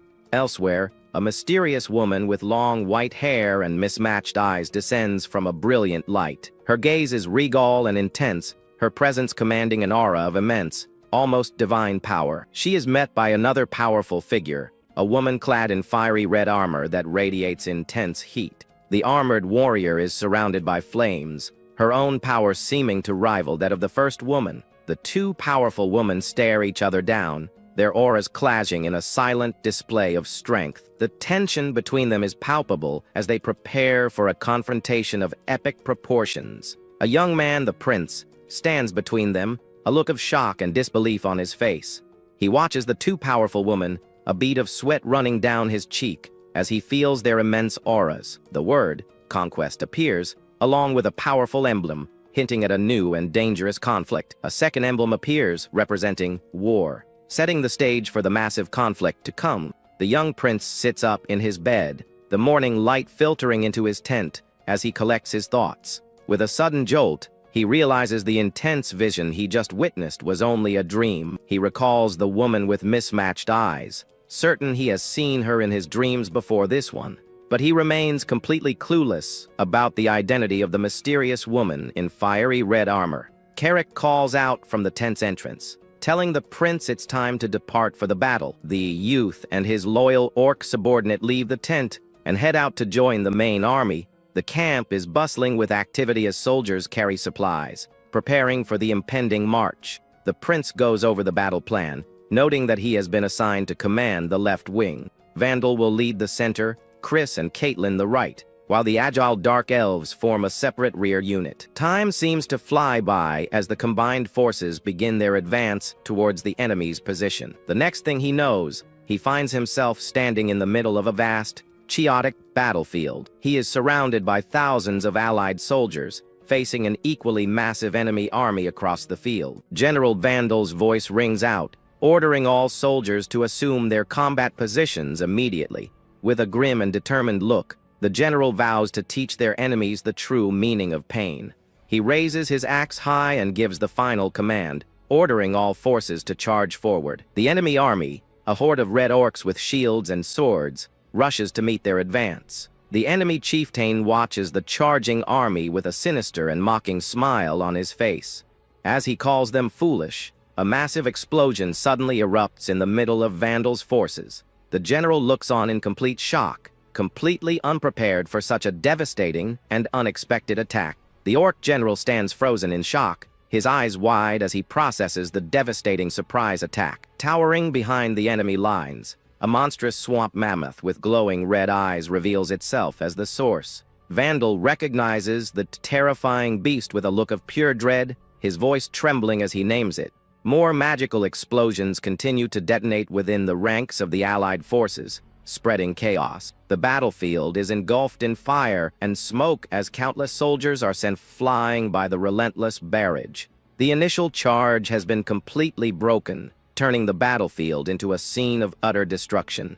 Standing with his own unit, the young prince and Carrick watch the unfolding disaster with grim expressions. The youth grits his teeth in frustration, realizing their entire army has walked directly into a deadly trap. As the mammoth continues its rampage, he understands the enemy knew their strategy from the very beginning. This creature is no ordinary beast, its sheer size and power far surpassing that of a normal mammoth. With its menacing red eyes glowing in the smoke, the monster is a genuine and terrifying threat. A red aura flares up around the prince as he prepares himself for the inevitable fight ahead. But before he can act, another enemy emerges from the chaos, its sharp claws digging into the ground. A new wave of reptilian warriors, lizardmen armed with swords, joins the battle against the allied forces. The allied orc soldiers look on in horror as this new and unexpected enemy appears on the battlefield. The prince turns his head, his eyes widening as he sees the lizardmen charging toward their position. The reptilian soldiers tear through the disorganized ranks,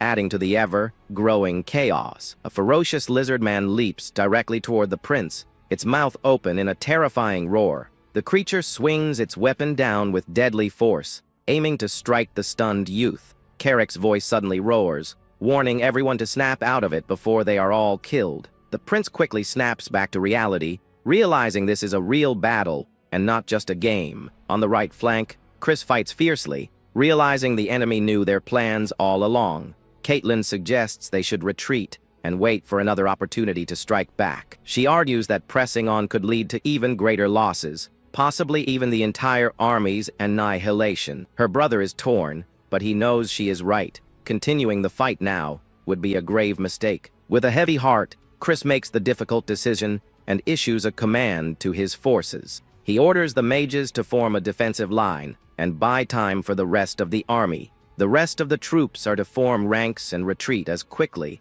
and orderly as possible. He roars at his soldiers, ordering them to survive and return, no matter what happens on the battlefield. Later, the surviving soldiers have retreated to a temporary camp set up in a secluded canyon. Healers tend to the wounded, their green magic glowing as they mend the injuries of the exhausted soldiers. In the command tent, Chris admits his own complacency, wishing he had been more suspicious. General Vandal tells him what's done is done, and their only options are to retreat or call for reinforcements.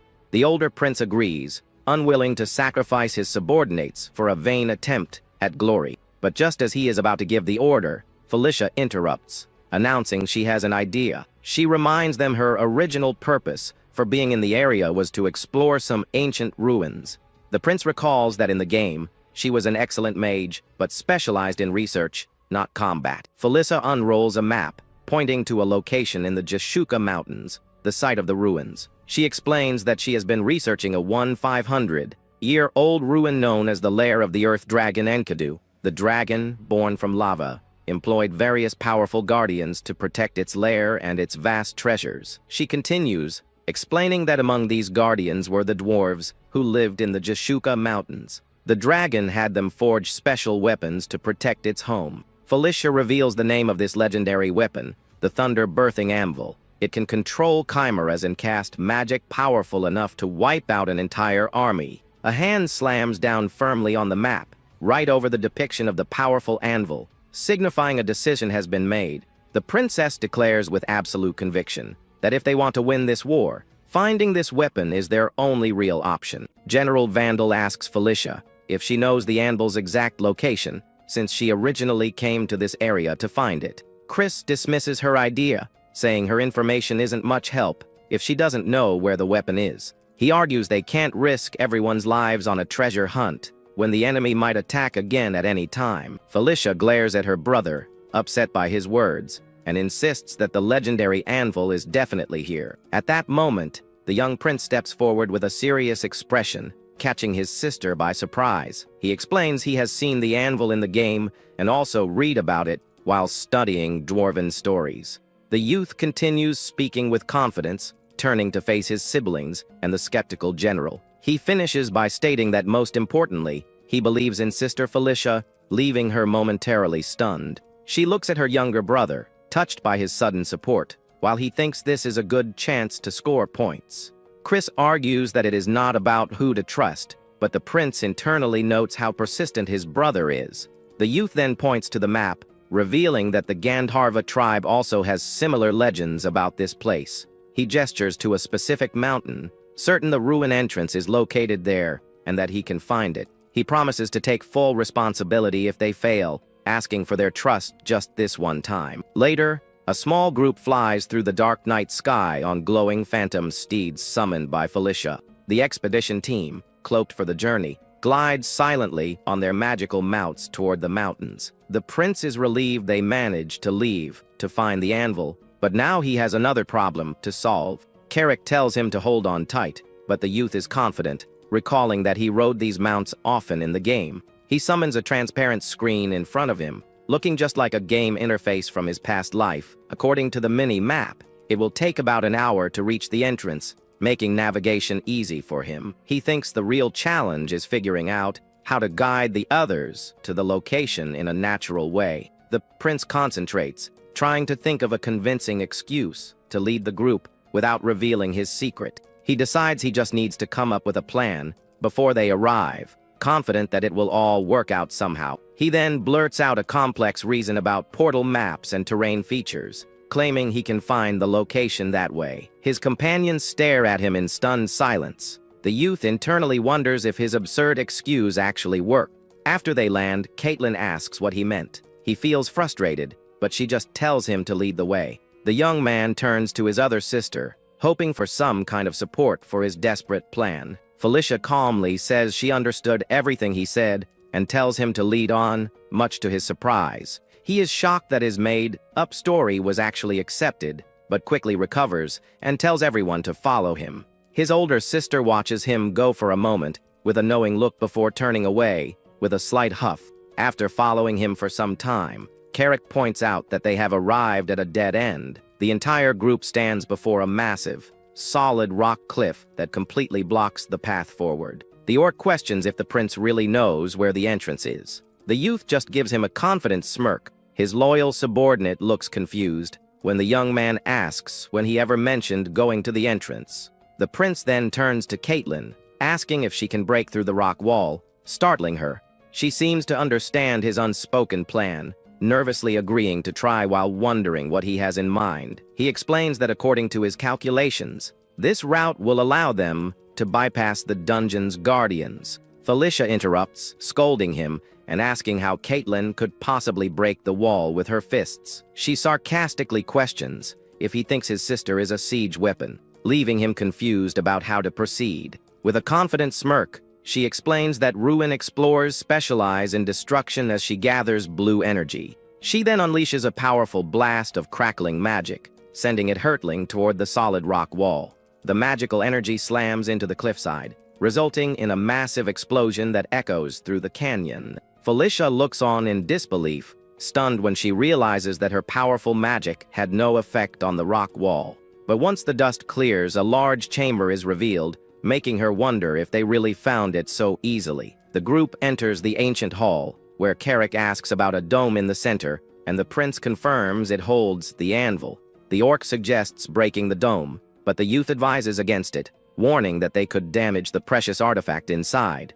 Felicia agrees with him, concluding there must be a specific mechanism designed to safely open the protective barrier. She then turns her head, her sharp eyes noticing something else about the large, silent chamber they are in. The young prince points out the statues look odd, as 3 of them are holding weapons while 6 are empty-handed. Caitlin realizes they must give weapons to the remaining statues, but her brother says the solution is not that simple. He explains that the armed statues hold dwarf-made weapons, meaning they need to find more of them to solve the puzzle. Just as they wonder where to get such items, the prince reveals he has exactly 6 of them, leaving Felicia shocked. He internally recalls storing weapons he couldn't use in his inventory, feeling fortunate that they are now useful. He tells everyone he brought spares from a previous exploration, but Carrick is suspicious of how he carried so many. The youth internally curses the orc's sharp instincts, before complaining about how heavy the weapons are. After he hands them out, the last of the 6 dwarf-made swords is placed into a statue's empty stone hands. The moment the final weapon is set, the eyes of the statue suddenly light up with a brilliant blue glow. A bright pillar of light then erupts from the center of the chamber, startling the entire group. They all watch in amazement as the protective dome slowly begins to retract and open on its own. The young prince stares with wide eyes, completely captivated by the legendary object being revealed before him. In the center of the room, the anvil that births thunder hovers, radiating an immense and powerful aura. The group stands in awe before the legendary artifact, the anvil that births thunder, which floats with a powerful glow. But Felicia explains there is one final procedure they must perform to properly operate the ancient device. She instructs the prince and Carrick to remain where they are while the others position themselves around the glowing disc. The plan is to inject magic power into the platform, starting with her and gradually increasing the amount clockwise. Everyone moves to their designated spots, forming a circle around the anvil as they get ready to begin the ritual. Felicia tells them to focus and begins the process, gathering crackling blue energy between her outstretched hands. A web of electrical energy connects them all as they pour their magic into the device, making the entire room hum with power. She suddenly shouts at her brother, urging him to channel more magic power into the ritual, and he quickly obeys. The princess encourages the group to maintain the energy flow, warning them not to let their guard down for even a moment. The 2 siblings continue to channel their power, and the immense magical pressure builds around the glowing artifact. He grits his teeth with a look of intense concentration, focusing all his energy on the demanding activation ritual. Suddenly, a massive bolt of lightning erupts from the anvil, shooting straight up and blasting through the mountain's peak. The bright flash of light fades, leaving the young prince disoriented as he finds himself in a completely different place. He is now in a vast fiery chamber, surrounded by the bodies of countless defeated dwarven warriors. The scene is one of utter devastation, with the fallen dwarves stretching out as far as the eye can see. A commanding voice suddenly echoes through the chamber, and the youth looks around in shock and confusion. He quickly looks up toward the ceiling, trying to locate the source of the powerful voice that booms from above. His eyes widen in pure disbelief as he sees the immense and terrifying figure descending from the smoke-filled sky. A colossal black dragon with glowing red eyes hovers over the battlefield, its presence radiating overwhelming power. The massive beast then unleashes a devastating torrent of fire, engulfing the entire chamber in a wave of flames. The dragon's voice booms in his mind, commanding its servants to guard the great nest of Enkidu. The massive beast orders him to block the path that connects the demon and human realms. Its final command is for him to become the gatekeeper, a solemn and heavy responsibility. The intense vision suddenly ends, leaving the young prince lying dazed on the cold stone floor of the ruins. He shakily sits up, certain he just saw a black dragon, and realizes it must be the legendary earth dragon Enkidu.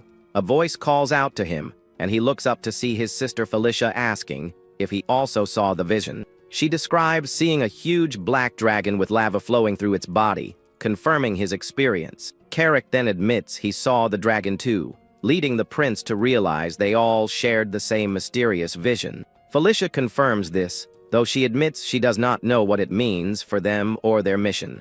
She turns to the artifact, certain that they will find the answers they seek by using the anvil. With a determined look, the princess steps forward, getting closer to the crackling and glowing artifact.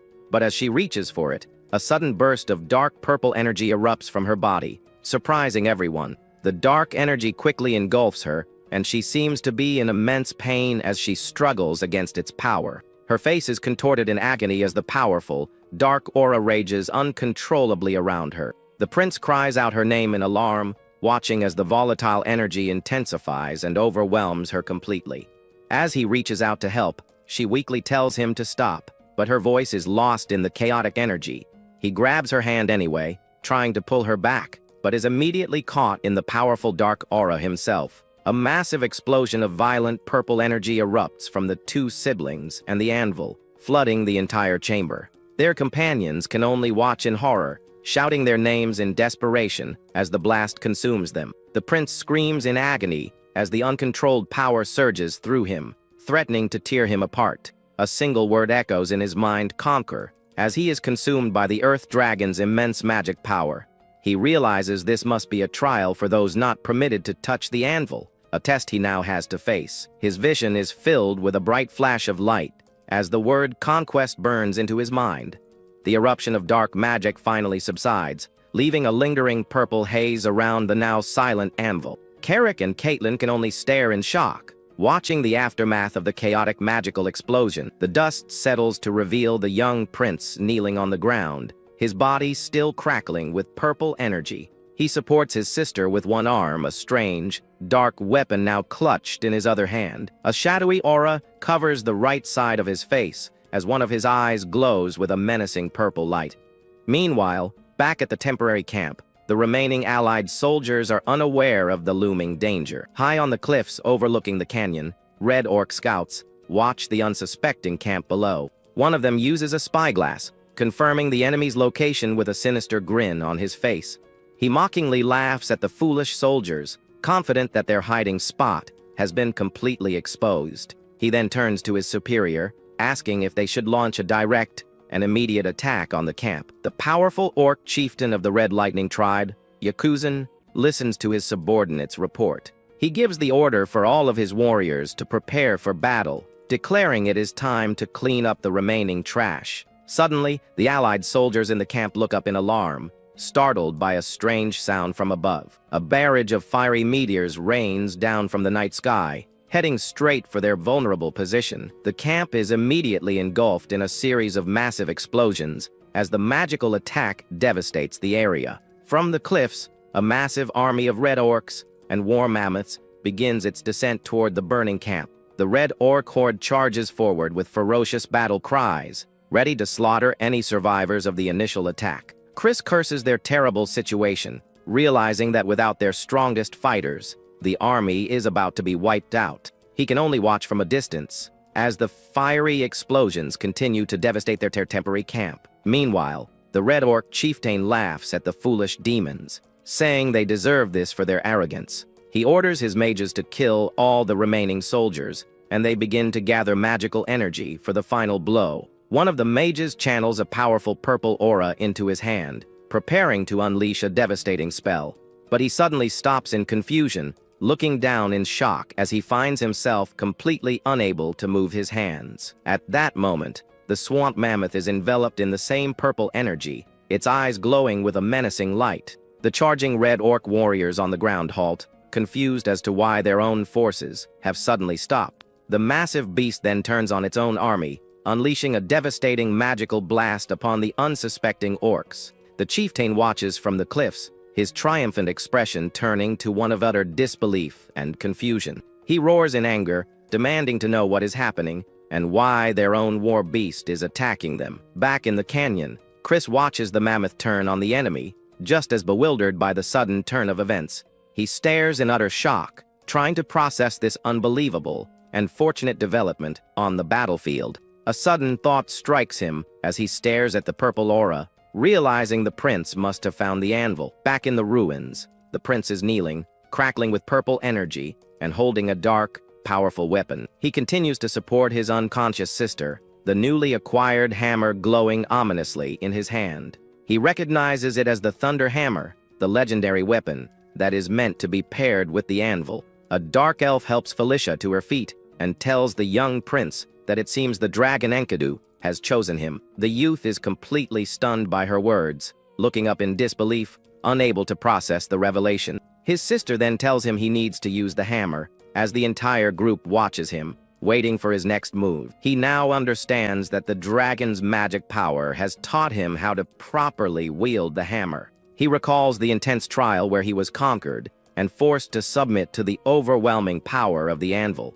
The very concept of conquest was burned into his mind, changing his understanding of true strength. He now realizes that to conquer is to dominate, and to dominate is to rule, which is the true purpose of the anvil.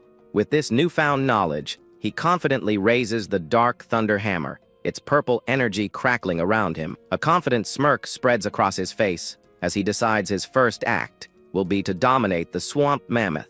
He then strikes the anvil with the hammer, unleashing a massive wave of purple energy that surges out from the ruins. On the distant battlefield, the swamp mammoth roars as it becomes enveloped in the same powerful purple aura. The massive beast immediately turns on its own army, unleashing a devastating attack upon the unsuspecting red orcs. The enemy soldiers scream in terror and confusion, completely unprepared for the sudden betrayal of their war beast. Chaos and destruction spread through their ranks as the controlled mammoth continues its relentless rampage. The red orc chieftain watches from the cliffs, his face a mask of disbelief as he sees his forces being decimated. General Vandal sees the mammoth attacking the enemy and realizes the prince and his companions must have succeeded. He immediately seizes the opportunity, ordering his allied forces to charge forward and wipe out the enemy. The allied orcs clash with the disorganized Red Lightning tribe, pressing their advantage in the chaotic battle. The enemy chieftain stands frozen on the cliff, watching helplessly as his entire army falls into disarray. A subordinate asks how this is happening, and the chieftain admits he doesn't know who is wielding such power. When his subordinate suggests they should retreat for now, the chieftain roars in fury at the mere thought. At that moment, Chris appears behind him, landing a powerful blow that sends the unprepared chieftain stumbling. The prince's brother glares at his foe, telling him that this is far as his destructive conquest will go. He offers to kill the chieftain painlessly if he surrenders, but the proud warrior only responds with a furious roar. The enraged orc leaps into the air, vowing to tear him to shreds for his insulting offer. But Chris is ready for him, unleashing a powerful beast Lord Fist attack to meet the chieftain's charge. The two powerful warriors clash in a devastating explosion of force that sends shockwaves across the cliff. The remaining red orcs watch in horror as their chieftain is defeated, their morale completely shattered.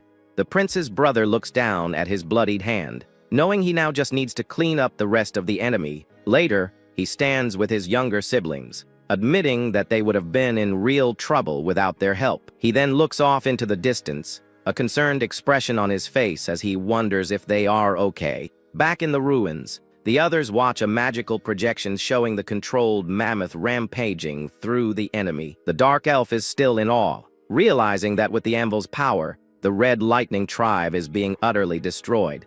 A look of grim satisfaction crosses her face as she watches the enemies complete and total annihilation.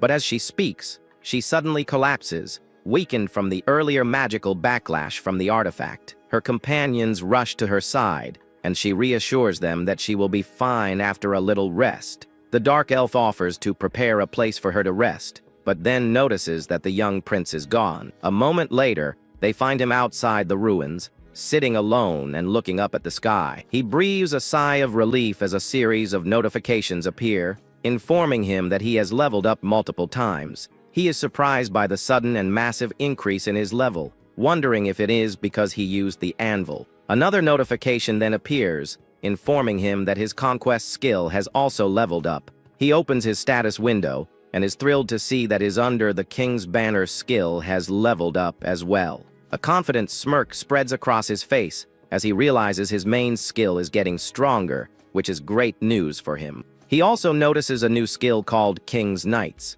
guessing from its name that it is some kind of summoning ability. Just then, a voice calls out his name, snapping him out of his thoughts with a sudden jolt. He turns to see his sister Caitlin, walking toward him with a concerned look on her face. He greets her with a cheerful smile, realizing he had left the ruins without telling anyone where he was going. But before he can apologize, he receives a powerful chop to the head from his angry older sister. She scolds him for disappearing without a word, and he can only apologize for worrying her. She tells him it's fine as long as he is safe, but then says they will have to camp there for the night. He is confused by this, but she explains that while that was the original plan, they now have a problem. A look of concern crosses his face as he wonders what kind of problem could have come up now. Caitlin explains that their sister Felicia has lost consciousness and is now in a deep sleep. She says that Felicia had pushed herself too hard after being captured by the Red Lightning tribe. Even though she said she would be fine with some rest, she collapsed and has not woken up since. His sister then explains that without Felicia, they cannot summon the phantom steeds to fly back to the main camp. The young prince agrees with her plan, but he can't help but feel worried about his sister's condition. Later that night, the small group rests in the now quiet ruins, waiting for their companion to recover. The prince notices that his health has fully recovered, likely due to the massive level up he just received. He is surprised that he is not tired at all and wonders if he will have to wait like this until morning. A sudden thought then strikes him as he looks around the ancient and mysterious chamber they are in. He remembers that they are inside a ruin, which means there must be hidden treasures and weapons deeper within. Of course, he also knows that such treasures will be protected by all sorts of dangerous traps and powerful guardians. He clutches the thunder hammer, a confident smirk on his face, as he realizes he is now the ruler of the ruins. The anvil's power may only work inside this ruin, but here, it grants him absolute and unmatched authority. In other words, he now has a free pass to explore the entire dungeon without any fear of its dangers. He then wakes up his loyal subordinate Carrick, who is still sleeping soundly on the cold stone floor. With a mischievous grin, the prince tells his groggy companion to come somewhere with him. As they walk deeper into the ruins, the orc nervously asks if it is okay to just enter like this. The prince reassures him, and then points out that a ruin like this must contain some decent weapons. As soon as he opens the door to the next chamber, his loyal subordinate lets out a terrified gasp. He points with a trembling finger, warning the prince about a huge monster lying dormant on the floor. The youth calmly explains that it is an arc golem in the form of a griffin, one of the dungeon's powerful guardians. He internally notes that if they had entered normally, they would have likely been killed by this powerful creature. Carrick admits he would rather not fight something so menacing, but the prince just teases him for being a coward. A moment later, the orc's fear turns to excitement as he finds a massive treasure vault filled with riches. He holds up a piece of golden armor, exclaiming that it looks like a high-quality piece of equipment. The prince agrees, noting the faint magical aura and confirming that it is indeed a powerful magic armor. He then asks his loyal subordinate if he wants to take it, much to the orc's delighted surprise. With a smile, the young man says it is too big for him anyway, and Carrick gratefully accepts the generous gift. The prince then picks up a handful of ancient gold coins, deciding to store all the useful items in his inventory. He tells his companion to take anything else he wants as he continues to look around the vast treasure room. As he scans the room, his eyes suddenly fall upon a large, ornate chest, and he wonders what it could contain. He opens the chest, but finds nothing inside except for a single, small button at the bottom. He presses it, and a section of the far wall suddenly begins to glow and retract with a low rumble. A hidden doorway is revealed, leading into a dark, secret chamber he had not noticed before. A wide, excited grin spreads across his face as he realizes there must be something special hidden here. He confidently steps into the secret passage, his footsteps echoing in the dark and silent corridor. After a short walk, he emerges into a wide, open space at the heart of the hidden chamber. He looks around the massive room, and his eyes immediately lock onto a single object in the center. A powerful artifact floats above a pedestal, radiating a familiar and overwhelmingly powerful dark aura. He instantly recognizes the manhwa, a sense of familiarity washing over him as he stares at the object. Even though he has never seen it before, its name automatically comes to his mind, as if he has always known it. He looks up at the floating artifact, his voice filled with a mix of awe and reverence as he names it. It is Enkidu's gauntlet, also known as Earthshaker, one of the most powerful artifacts in the entire world. The legendary weapon floats silently, its immense power contained within its ancient, armored form. The aura of conquest that now flows through him is resonating with the legendary gauntlet. He feels an irresistible pull toward the artifact, a powerful connection that seems to be calling out to him. But as he reaches for it, a series of notifications appear, warning him that his stats are all insufficient. He is shocked, realizing that even with his recent level-ups, he still is not strong enough to handle the gauntlet. Despite the warnings, the powerful artifact continues to glow, its intense aura reaching out to him. A new notification then appears, informing him that the Earthshaker has acknowledged him as its master. The gauntlet's user is then changed to his name, much to his utter surprise and confusion. A brilliant flash of golden light envelopes his hand as the Earthshaker materializes and fuses with his arm. The prince is momentarily blinded by the intense power, feeling the ancient artifact becoming a part of him. He stares in amazement as the gauntlet forms around his hand, and a notification confirms a massive stat boost. He can't believe how much his stats have increased just by equipping the powerful legendary artifact.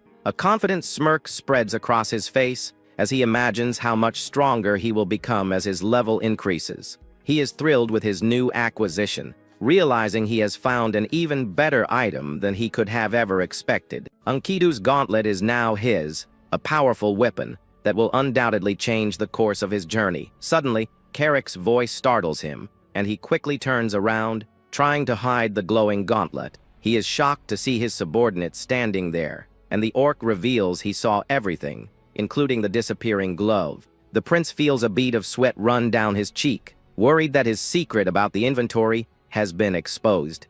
But Carrick just tells him not to worry, understanding that it would be troublesome if others found out. With a reassuring grin, he promises to keep the prince's secret, even if a knife is held to his throat. The youth is touched by his subordinate's loyalty, and Carrick then asks if they are ready to head back. The prince agrees, a mischievous smile on his face as he thinks about the amazing treasures they have found. He feels a sense of accomplishment and excitement as he and his loyal companion prepare to leave the secret chamber. They walk back through the treasure vault, their footsteps echoing in the now quiet and empty ruins. But just as they are about to leave, the prince suddenly stops, his eyes locking onto something in the distance. He calls out to his companion, urging him to look at something he has just noticed among the piles of treasure. With a wide, excited grin, he points to a small, glowing potion, telling Carrick it is exactly what they need right now. The scene then shifts to Felicia, who is shown drinking the potion, its magical properties healing her exhausted body. She slowly opens her eyes, the effects of the powerful potion taking hold and restoring her energy. The prince leans over her, a look of concern on his face as he asks if she is feeling any better.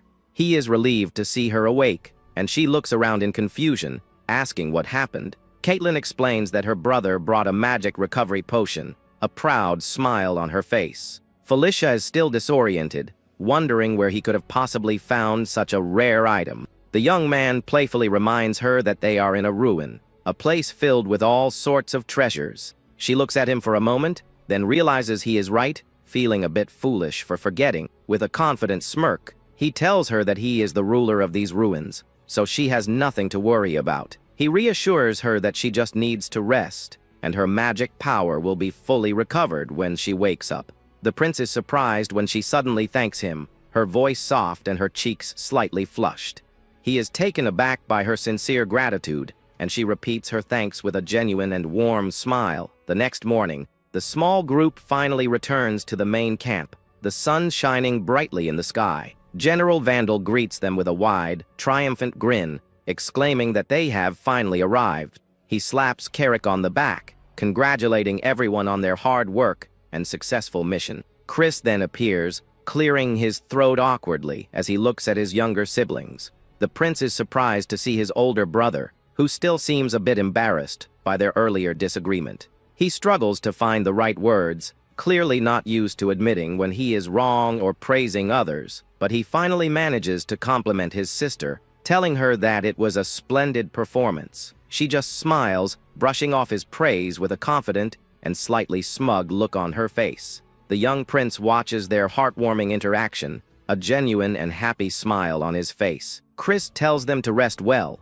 saying he will handle the finishing touches, but the prince is confused. The older brother explains that remnants of the enemy tribe are still scattered around the area. The youth considers this, thinking to himself that it sounds like he is about to get a 2-week vacation, but his sister Caitlin suddenly grabs him, angrily telling him that it is certainly not a vacation for him. She then says with a sly smile that her younger brother has things he needs to do with her instead. The young prince is caught off guard as a powerful blue aura blast slams directly into his hands. His sister's fist, crackling with raw energy, connects with immense force, sending a shockwave through the air. She shouts his name, warning him to pull himself together, or he will suffer the consequences. He collapses to the ground, completely exhausted from the relentless assault, as she urges him to get back up. Lying there, he admits to himself that while he was prepared, the training for the beast fist art is seriously brutal. It becomes clear that the something his sister had planned for him was this very intense and unforgiving training. He recalls that for the first 5 days, it felt like all he did was get beaten up relentlessly. But after a full week, his senses sharpened, and he could finally start to see her lightning, fast punches coming. Now, on the 11th day, the training continues with even greater intensity, leaving craters in the ground. Showing a massive improvement in his skill, he successfully intercepts one of her strikes mid-air. His sister smirks impressed, acknowledging that he is starting to keep up with her pace quite well. The young prince grins back confidently, stating that after all the beatings he has taken, it is about time. He reflects on his progress, realizing that his beast fist art and aura have both reached level 5. Pleased with his development, his sister declares that he is finally ready to begin learning the beast god fist art. He looks up in disbelief and excitement, while she admits that she has never seen anyone learn this fast before. The prince's eyes gleam with anticipation, realizing he's about to learn the lycanthrope's secret technique. She takes his hands, explaining that she will now teach him a completely new way to wield his aura. Holding his hands firmly, she tells him not to miss a single detail and to follow her movements carefully. He looks at her with complete focus and determination, confirming that he understands and is ready. A brilliant blue aura begins to emanate from their clasped hands as the next stage of his training begins. A massive pillar of blue aura erupts around them, shaking the ground as she channels her energy into him. He closes his eyes, completely immersed in the sensation, feeling his sister's powerful aura flowing through him. Her energy guides him, and he notes that it feels similar to the beast fist art, but also fundamentally different and much deeper. He learns that aura is the force of life. When pushed to its extreme, it becomes akin to the power of the soul and of conquest. It is a ferocious and domineering power, one meant to conquer others and force their obedience. The young man floats in a void of pure energy, wondering if this is the true nature of aura. His newfound understanding causes the energy to burst outward once more, kicking up leaves and dust around them. As his comprehension deepens,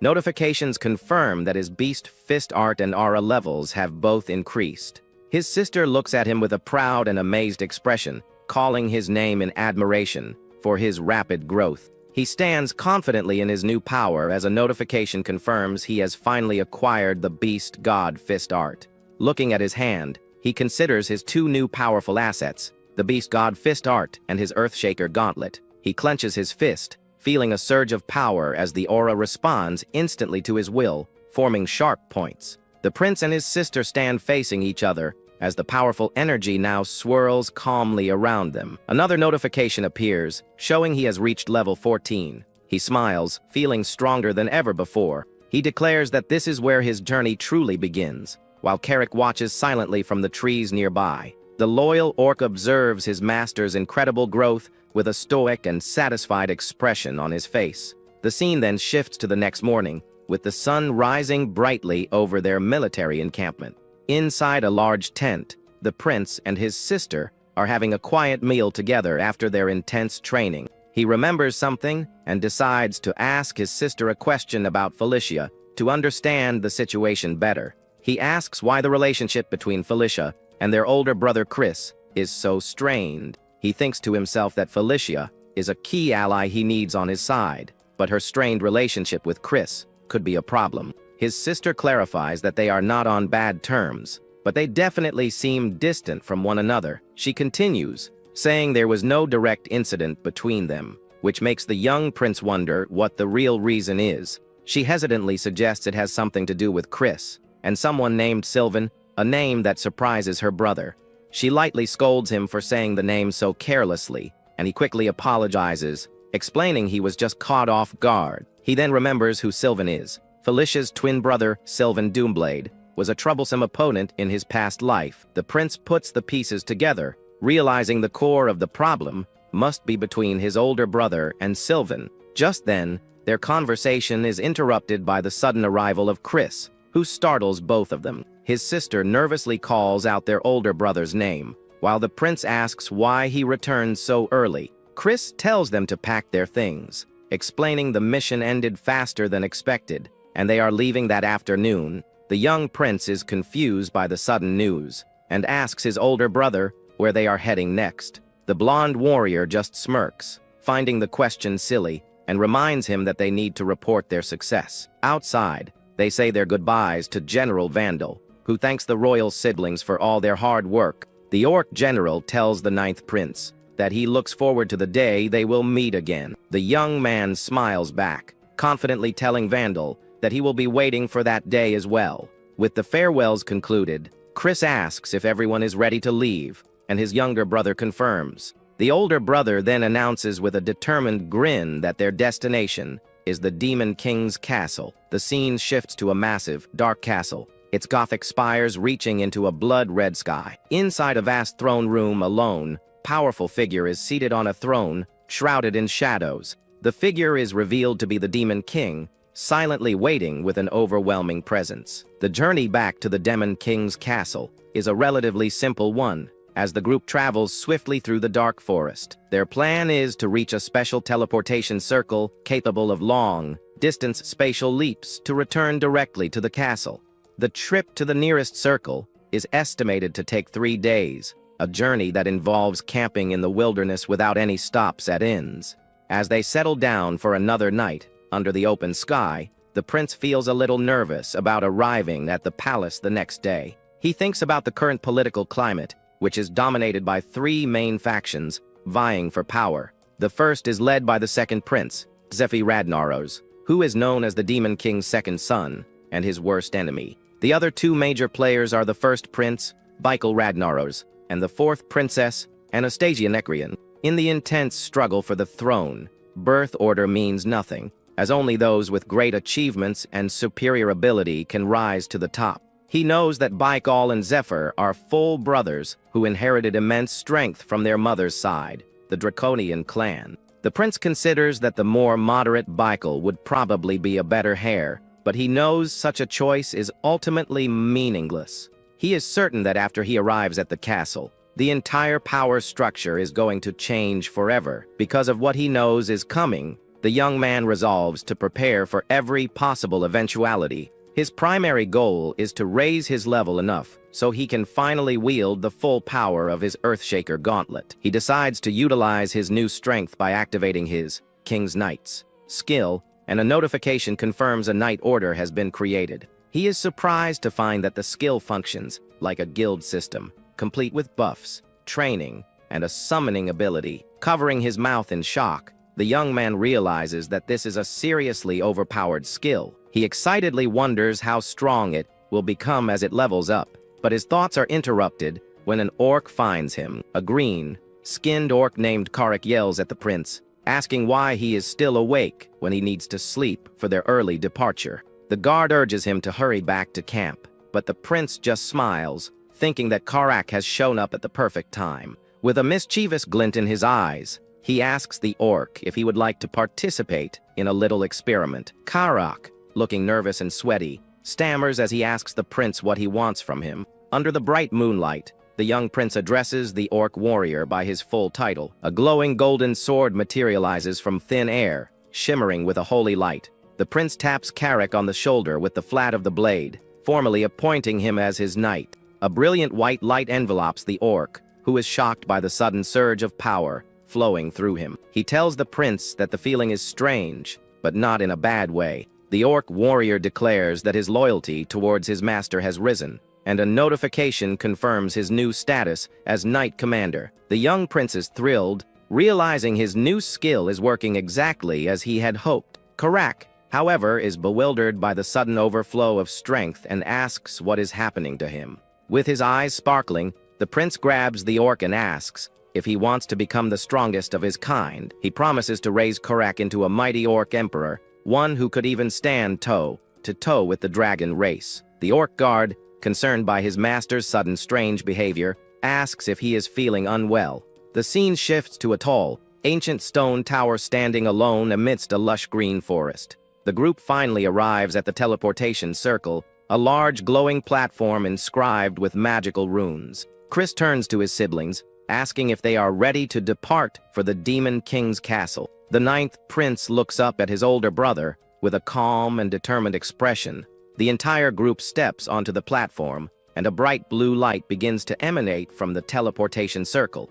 As the magic activates, a powerful gust of wind swirls around them, their clothes whipping in the magical currents. A brilliant beam of light shoots up from the platform, enveloping them completely in its glow. In a flash of light, the prince and his companions are instantly teleported away. The prince panics for a moment, caught off guard by the disorienting feeling of teleportation. He feels like he is falling through a vortex of bright blue light, losing all sense of direction. The group lands roughly on a stone floor, and he stumbles forward, trying to regain his balance. His sister rushes to his side, asking if he is okay, and he quickly assures her that he is fine. Suddenly, someone calls out Felicia's name, and the prince looks over to see a group of women approaching her. The women greet Felicia warmly, telling her they have been waiting and complimenting her beauty. Felicia stands with her arms crossed, a slight smile on her face as she is surrounded by her admirers. The young prince observes the scene,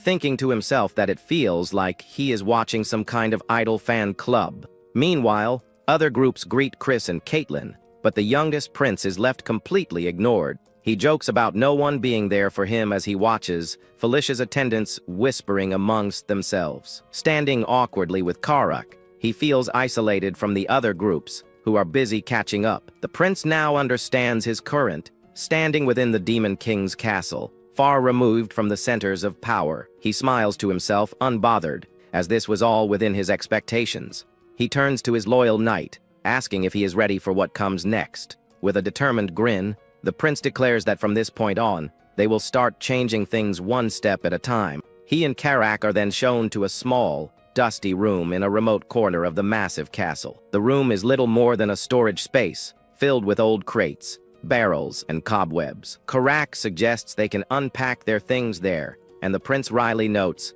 that at least they have a room. Karak then informs him that the official event's schedule starts tomorrow, so they have free time until then. The prince is lost in thought when his keen ears pick up a faint sound coming from behind a nearby door. A woman with purple hair introduces herself as Flora Sevensword from the Demon King's Castle Real Estate Management Bureau. The prince is surprised, asking why someone from such a high office would visit him in his rundown quarters. She explains that his public merit level has increased, making him eligible to choose a new, better residence. He then finds himself at the Office of Public Merits, where he is greeted by an official named Isabella. He confirms with her that he can receive a new residence, and the Lamia, like woman, tells him he is in the right place. Isabella gestures, and a holographic display appears, showing all the details of his recent accomplishments. With his merit level raised to 5 and 15,000 points, he now has access to more facilities and a much larger monthly stipend. She informs him that he is the first to achieve so much on his very first mission, which he finds hard to believe. He eagerly asks her to show him the available residences, and she readily agrees to his request. Karak is in complete shock when he sees their new home, stammering the prince's name in disbelief. They stand before a massive, ornate mansion with a golden gate, a stark contrast to their previous small room. Inside, they are greeted by Flora, who says they arrived earlier than she expected. Now dressed as a head maid, she bows and states that it is an honor to serve him starting today. Karak whispers to the prince, confused, asking why the real estate agent is now their maid. The young man calmly explains that he hired her using his accumulated merit points. He tries to explain the system to his knight, but Karak just thinks his master is talking nonsense again. The next day, the prince and Karak are getting ready for the official event in their new mansion.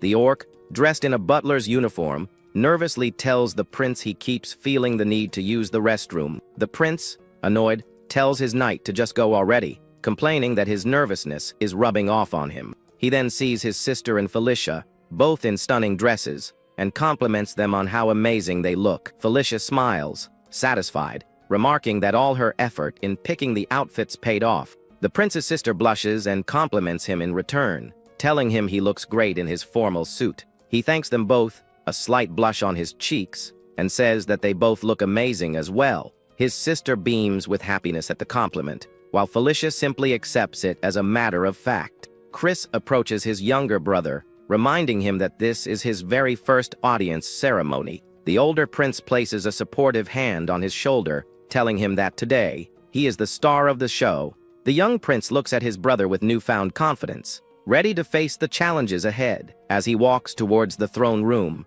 he knows that some might dismiss his achievements as mere luck, but he is determined to prove them wrong, confident that soon, everyone will have their eyes on him. He plans to make everyone evaluate the worthless prince they once dismissed, as he confidently walks forward. The grand throne room is filled with courtiers and nobles, all gathered to witness the ceremony. Chris kneels before the throne, announcing his presence as the 7th prince before the great ruler. The Demon King sits silently on his golden throne, his imposing figure casting a long shadow over the room. A close-up reveals the stern and powerful face of Demon King Mitra, a ruler with immense authority. An attendant announces that they will now report the achievements of the princes and princesses. The young prince looks at his father, the man known as Demon King Mitra, and a sudden realization hits him. He remembers a crucial detail he had forgotten about the man who is the father to all the demon children. The prince recalls that his father is the one person in the entire castle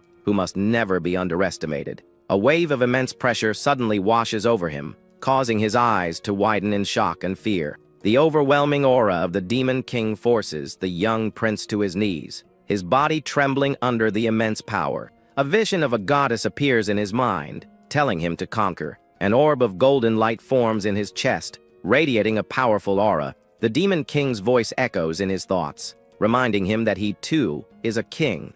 The prince struggles against the immense pressure, determined to overcome even his father's powerful gaze. Gritting his teeth, he fights to subdue the suffocating pressure under his own will. He rises to his feet, enveloped in a brilliant golden light that pushes back against the darkness. With his eyes glowing, he fully embraces his own power of conquest. The Demon King looks down at his son with a hint of surprise and approval. Breaking the suffocating silence, the ruler calls out the 9th prince's name. The prince looks up, sweat dripping down his face, as he meets his father's gaze. He remains on one knee, his body still trembling but his spirit unbroken. The Demon King tells his son that he looks forward to seeing his future achievements. The entire court is stunned into silence, completely shocked by what they just witnessed. They all wonder why the Demon King would single out the 9th prince, who has always been overlooked. It was a simple statement of expectation, but it was one no one had ever heard from the ruler before. That simple phrase,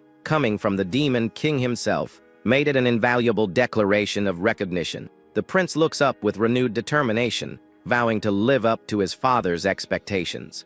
He finishes his first audience, leaving a powerful and lasting impression on everyone present. Back in his mansion, Karak frantically tries to wake the prince up from a deep sleep. The orc hands him a letter, explaining that it just arrived from the Office of Public Merits. Karak impatiently asks the prince to read the letter out loud, but the young man is still processing the news. He explains that his father, the Demon King himself, has given him a personal mission. Later, he discusses the mission with his siblings, revealing it is a monster extermination task to subjugate the Cassius herd. His sister recalls that she and Chris went to the Inger Plains for training once, and that subjugating the Cassius herd is almost an annual event. She says she would go with him, but they have their own schedules to follow, though she is confident her brother can manage on his own. The young prince listens quietly as his siblings discuss his mission. Chris warns his younger brother that from now on, people in the castle will start paying close attention to him. He explains that some will try to get closer to him, drawn by his newfound favor with the king. Others, however, will become wary of him, seeing him as a new rival in the endless power struggles of the court. The prince understands, knowing that even the powerful Prince Zephyr was never addressed by name during an audience. Chris offers his full support, telling his brother to ask for help anytime he needs it, which the younger prince gratefully accepts. The older brother also tells him to see Felicia before he leaves, as she has something to give him. Felicia explains that he will need good mounts to travel through Centaur territory and offers him 2 large lizard-like creatures. The prince thanks her for the mounts, appreciating her thoughtful gift. She then hands him a small, unexpected item, and he wonders what else she could be giving him.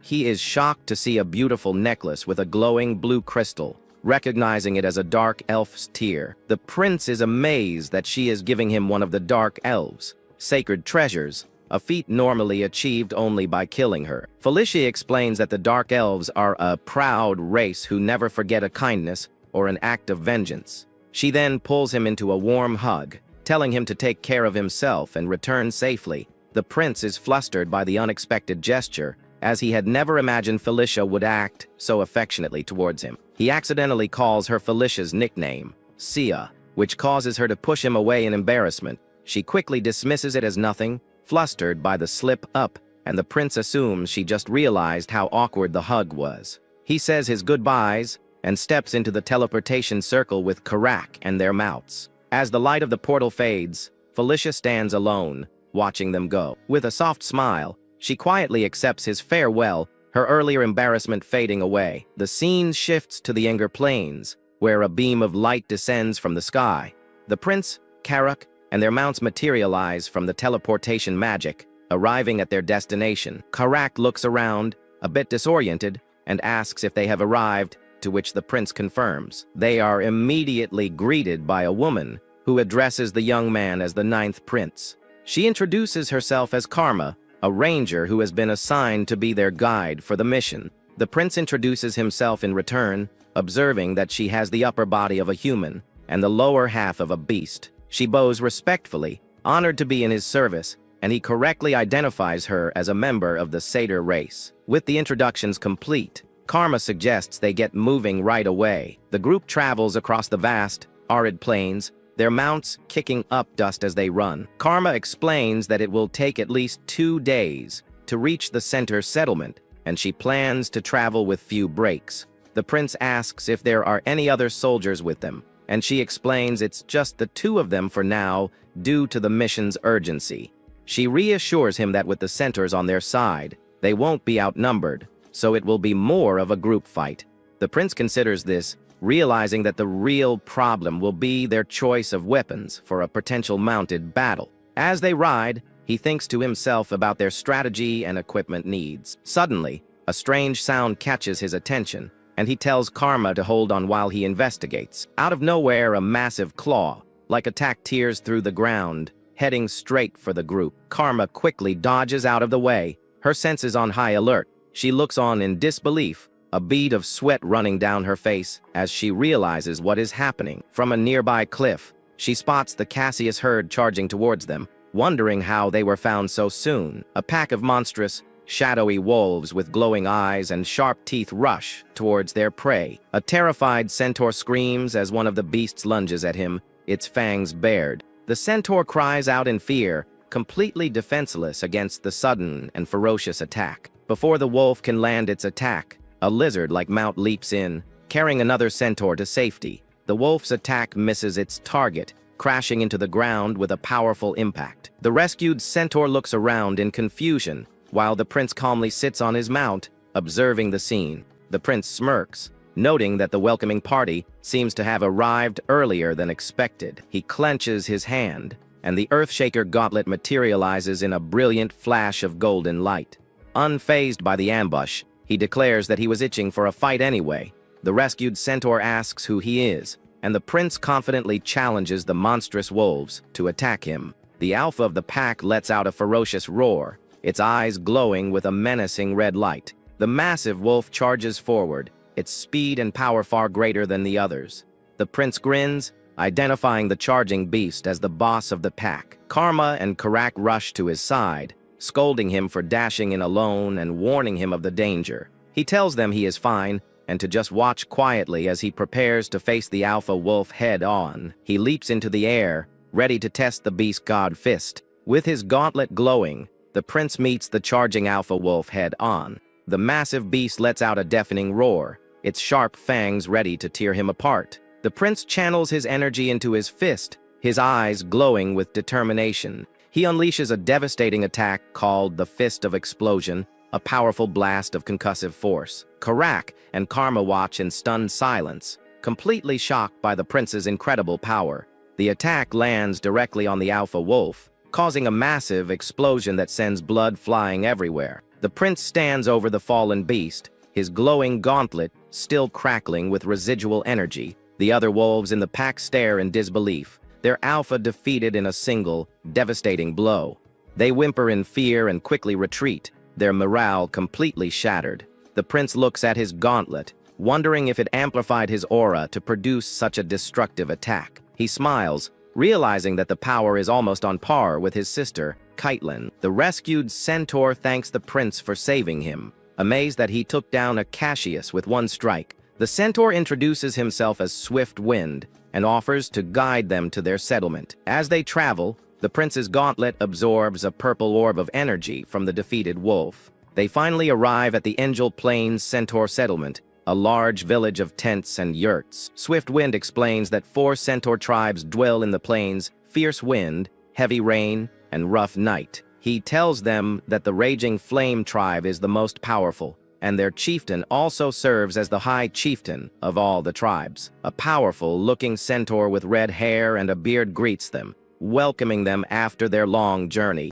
He introduces himself as Savage Eyes, the high chieftain of the centaurs. The prince recognizes the name, knowing that in his past life, Savage Eyes was a formidable enemy.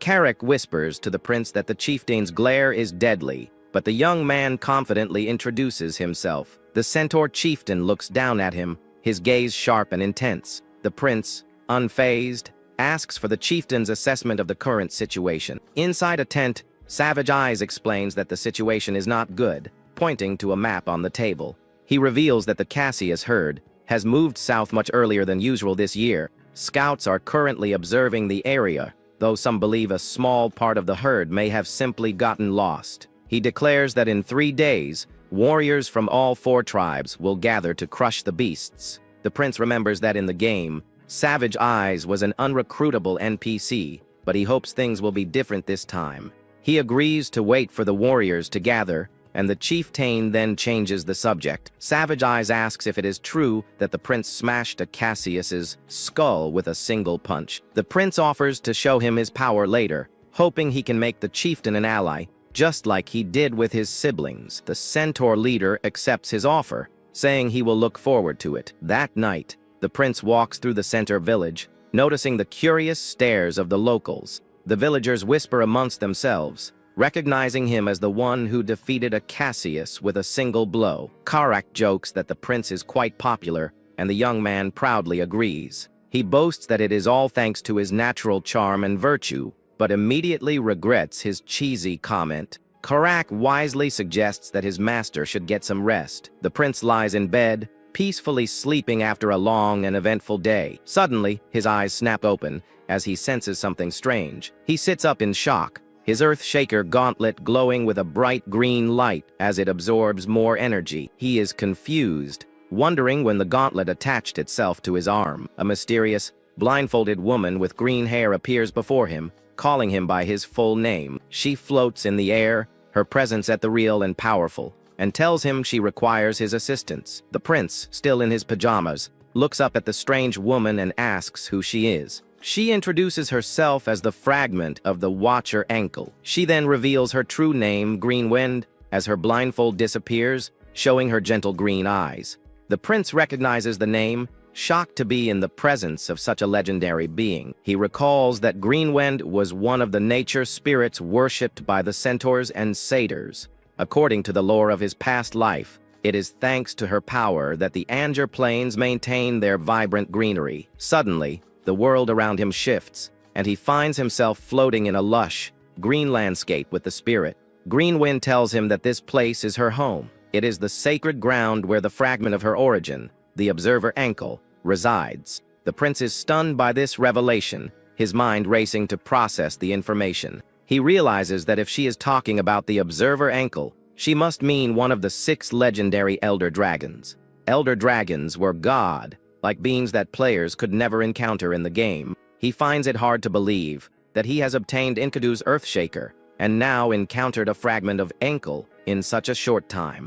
Greenwind interrupts his thoughts, warning him that monsters from the north are heading for her home. Their goal is to steal the Verger of the Plains, destroying her home and devouring her very soul. She tells him that he is the one who can protect this sacred place, but he is hesitant. She reminds him that he has already obtained the power of Enkidu, a power strong enough to face any threat.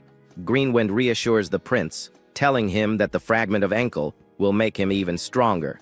He is suddenly transported back to his room, finding himself standing on the floor as the vision ends. In his hand, he holds a glowing green crystal, a token from the spirit that will surely grant him the centaur's aid. He rushes out of his tent, determined to convince the chieftain of the impending danger. He explains that Lord Greenwind is in danger and that the Cassius herd will soon attack a small temple to the northeast. The centaur leader is skeptical, hesitant to march his men out based on the prince's word alone. The chieftain's eyes widen in surprise as he sees the proof in the young man's hand. The prince holds up the glowing green crystal, identifying it as a sacred relic of Lord Greenwind. Convinced by the undeniable proof, Savage Eyes asks the prince what he must do. The centaur warriors quickly assemble, their hooves thundering on the grassy plains. An army of archers and spearmen stands ready, prepared to defend their sacred land. The prince looks at his map, finally locating the hidden temple. A beautiful, ancient temple,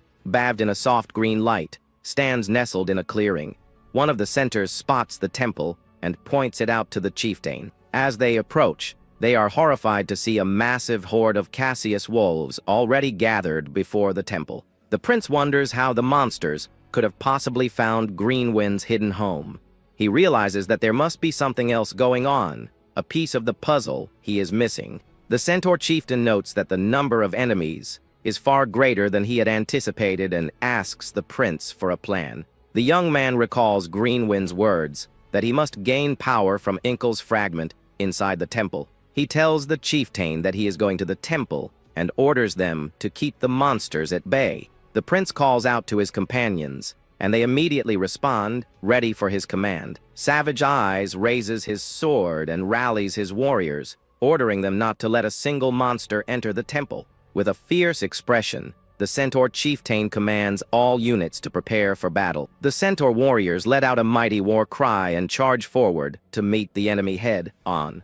A line of archers takes aim, their bows drawn and ready to unleash a deadly volley. A shower of arrows rains down on the charging Cassius herd, piercing through their tough hides. The centaur infantry, with their swords and spears ready, clash with the front lines of the monster horde. A warrior leaps into the air, gracefully cutting down 2 wolves with a single, fluid motion. Karak reminds the prince of their objective, and the young man confirms they just need to get to the temple. His loyal companions vow to clear a path for him through the chaotic battlefield. Karak lets out a fierce battle cry, swinging his massive axe with incredible force. He carves a path through the wolves, his powerful strikes sending them flying. The prince watches his team, impressed by their skill and teamwork as they fight their way forward. They are almost at the temple, but the prince's path is suddenly blocked. A massive wooden club swings down towards him, catching him completely by surprise. The attack is incredibly fast and powerful, launched by a giant, muscular beast. The prince is sent flying from his mount, unable to dodge the devastating blow. A massive minotaur-like creature lets out a triumphant roar, its eyes burning with rage. The beast stands over the fallen prince, ready to deliver the final blow. The young man curses himself for letting his guard down, knowing he is in a very dangerous situation. Just as the minotaur is about to strike, Karak intercepts the attack with his axe. The prince looks up to see his loyal knight standing over him, asking if he is all right. Karak tells his master to get up, reminding him that it is still too early to be sleeping on the job. The massive orc heroically stands between the prince and the minotaur, ready to defend his master. He lets out a grunt of pain as he struggles to hold back the powerful beast. The prince smirks, teasing his knight for putting on a cool act, but already being at his limit. He raises his hand and casts a powerful buff, yelling under the king's flag. A brilliant golden light envelopes Karak, and he lets out a powerful roar as he is filled with newfound strength. With his knight now empowered, the prince declares that the real attack is about to begin. Karak, now glowing with golden energy, easily overpowers the minotaur, sending it staggering back. He lets out a mighty war cry, his voice echoing across the battlefield as he unleashes his full power. The minotaur roars in pain and shock as Karak's relentless assault overwhelms it. With a final powerful swing of his axe, the orc brings the massive beast to its knees. He raises his axe high and brings it down, smashing the ground with immense force. Karak tells the prince to leave the rest to him and go to the temple, and the young man entrusts the battle to his knight. The prince runs towards the ancient temple, his cape billowing behind him as he sprints across the grassy field. He enters the dimly lit temple, calling out for Greenwind, his voice echoing in the silent hall. A gentle voice tells him that the armament of Enkidu will guide him, and his gauntlet begins to glow with green energy. He looks at his glowing hand, realizing that the energy is pointing him deeper into the temple. A path of green light and leaves appears, leading him toward the heart of the sacred ground. He follows the path and finds a massive, ancient tree, glowing with an intense green aura. He stares in awe, leaves and particles of light swirling around him as he takes in the magnificent sight. A gnarled, wooden hand reaches out from the tree, offering him a glowing green object. The prince is speechless, his eyes wide with amazement as he recognizes the item. It is a dragon heart, the source of magic that every dragon possesses. He finally understands what Greenwind meant by a fragment of Enkel. The spirit herself appears, explaining that the Anger Plains have been kept peaceful by the magic of the observer, Enkel. She reveals that the temple is the center of that magic, and if it is destroyed, the peace will be broken. Greenwind pleads with him to awaken the ancient magic of Enkel that remains in the temple to stop the monsters. Meanwhile, outside, Savage Eyes rallies his warriors, ordering them not to fall back and to protect the temple at all costs. Karak fights with incredible ferocity, his empowered axe cleaving through the monsters with ease. Karma, surrounded by wolves, unleashes her own power, her hands glowing with a bright blue energy. Greenwind tells the prince that she is counting on him to protect the plains and her children. She entrusts him with the last of her magic, her form beginning to fade as she transfers her power. A brilliant flash of green light envelopes the prince, and he is suddenly transported to a different place. He looks around in confusion, finding himself in a strange, otherworldly space. Before him stands a colossal, majestic creature with 3 eyes, massive wings, and intricate antlers. The prince stares in utter awe, realizing he is in the presence of the legendary observer, Enkel, a powerful, ethereal voice tells him to take the power he seeks. A surge of green energy flows into the prince, his body glowing as he absorbs the ancient magic. Back on the battlefield, a massive pillar of green light erupts from the temple, bathing the area in its glow. Karak and the others look on in confusion, wondering what is happening with the prince. Suddenly, massive roots and vines burst from the ground, entangling the charging monsters. The ground cracks and shifts as the ancient magic of the forest awakens. Giant, sentient trees, known as trents, rise from the earth, their eyes glowing with a menacing green light. The Cassius wolves find themselves surrounded by these powerful nature guardians. The trents attack with incredible force, their wooden limbs smashing the monsters with ease. The battlefield is quickly turned in their favor as the awakened forest fights alongside the centaurs. Inside the temple, Greenwind declares that Enkel's ancient magic has finally been awakened. She thanks the prince for his help, her voice filled with gratitude. The prince reaches out and touches the dragon heart, his hand glowing with the same green energy. As he absorbs the power, a halo of light forms above Greenwind's head. The spirit is shocked, wondering why Enkel's magic power is flowing into the prince instead of returning to the land. The young man is overcome by the immense power that invades his body as he absorbs the ancient magic. Inside the temple, an overwhelming energy takes over everything around the prince. The kid can't handle the power surge and falls backward, passing out cold. He wakes up slowly, a bit groggy and wondering what the heck just happened. Looking around, he remembers he was just chatting with Greenwind. Just then, the forest spirit floats into view and asks if her master is okay. She explains that Enkel's consciousness, which popped up last night, was so strong it knocked him out. Suddenly, Greenwind's eyes glow, and she announces he's the conqueror knight destined by the king. A dragon image looms behind her as the spirit explains his power is to conquer and rule everything. The young man is shocked and wonders how Enkel already knew about his unique power. Greenwind then snaps back to normal, calls him her permanent master, and says there's more to reveal. A holographic screen pops up in front of the prince, surprising him with new intel. She reveals that in the northernmost part of the plains, there's a relic of Enkel called the Observer. The spirit explains it's a weapon with the power of an ancient dragon, just like his gauntlet, and it's called the Shield of Life. A flashback starts from over 1,000 years ago, when Enkel gave the shield to the bravest centaur warrior. That warrior led the centaurs in many battles without a single scratch, but he wasn't invincible. While sleeping, he was attacked by a woman sent by someone who coveted the shield. Since nobody else could use the artifact, his subordinates buried him with the shield in a tomb to the north.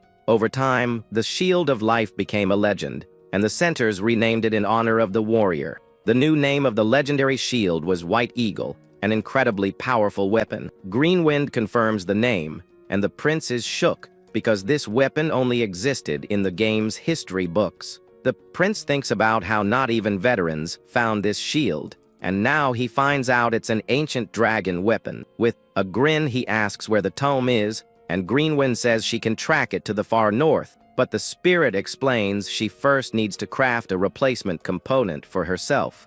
The kid asks how long that'll take, and she replies it should be ready in about 2 days thanks to him. Excited, the young man realizes they can head out soon, and even though it's far, the trip is totally doable.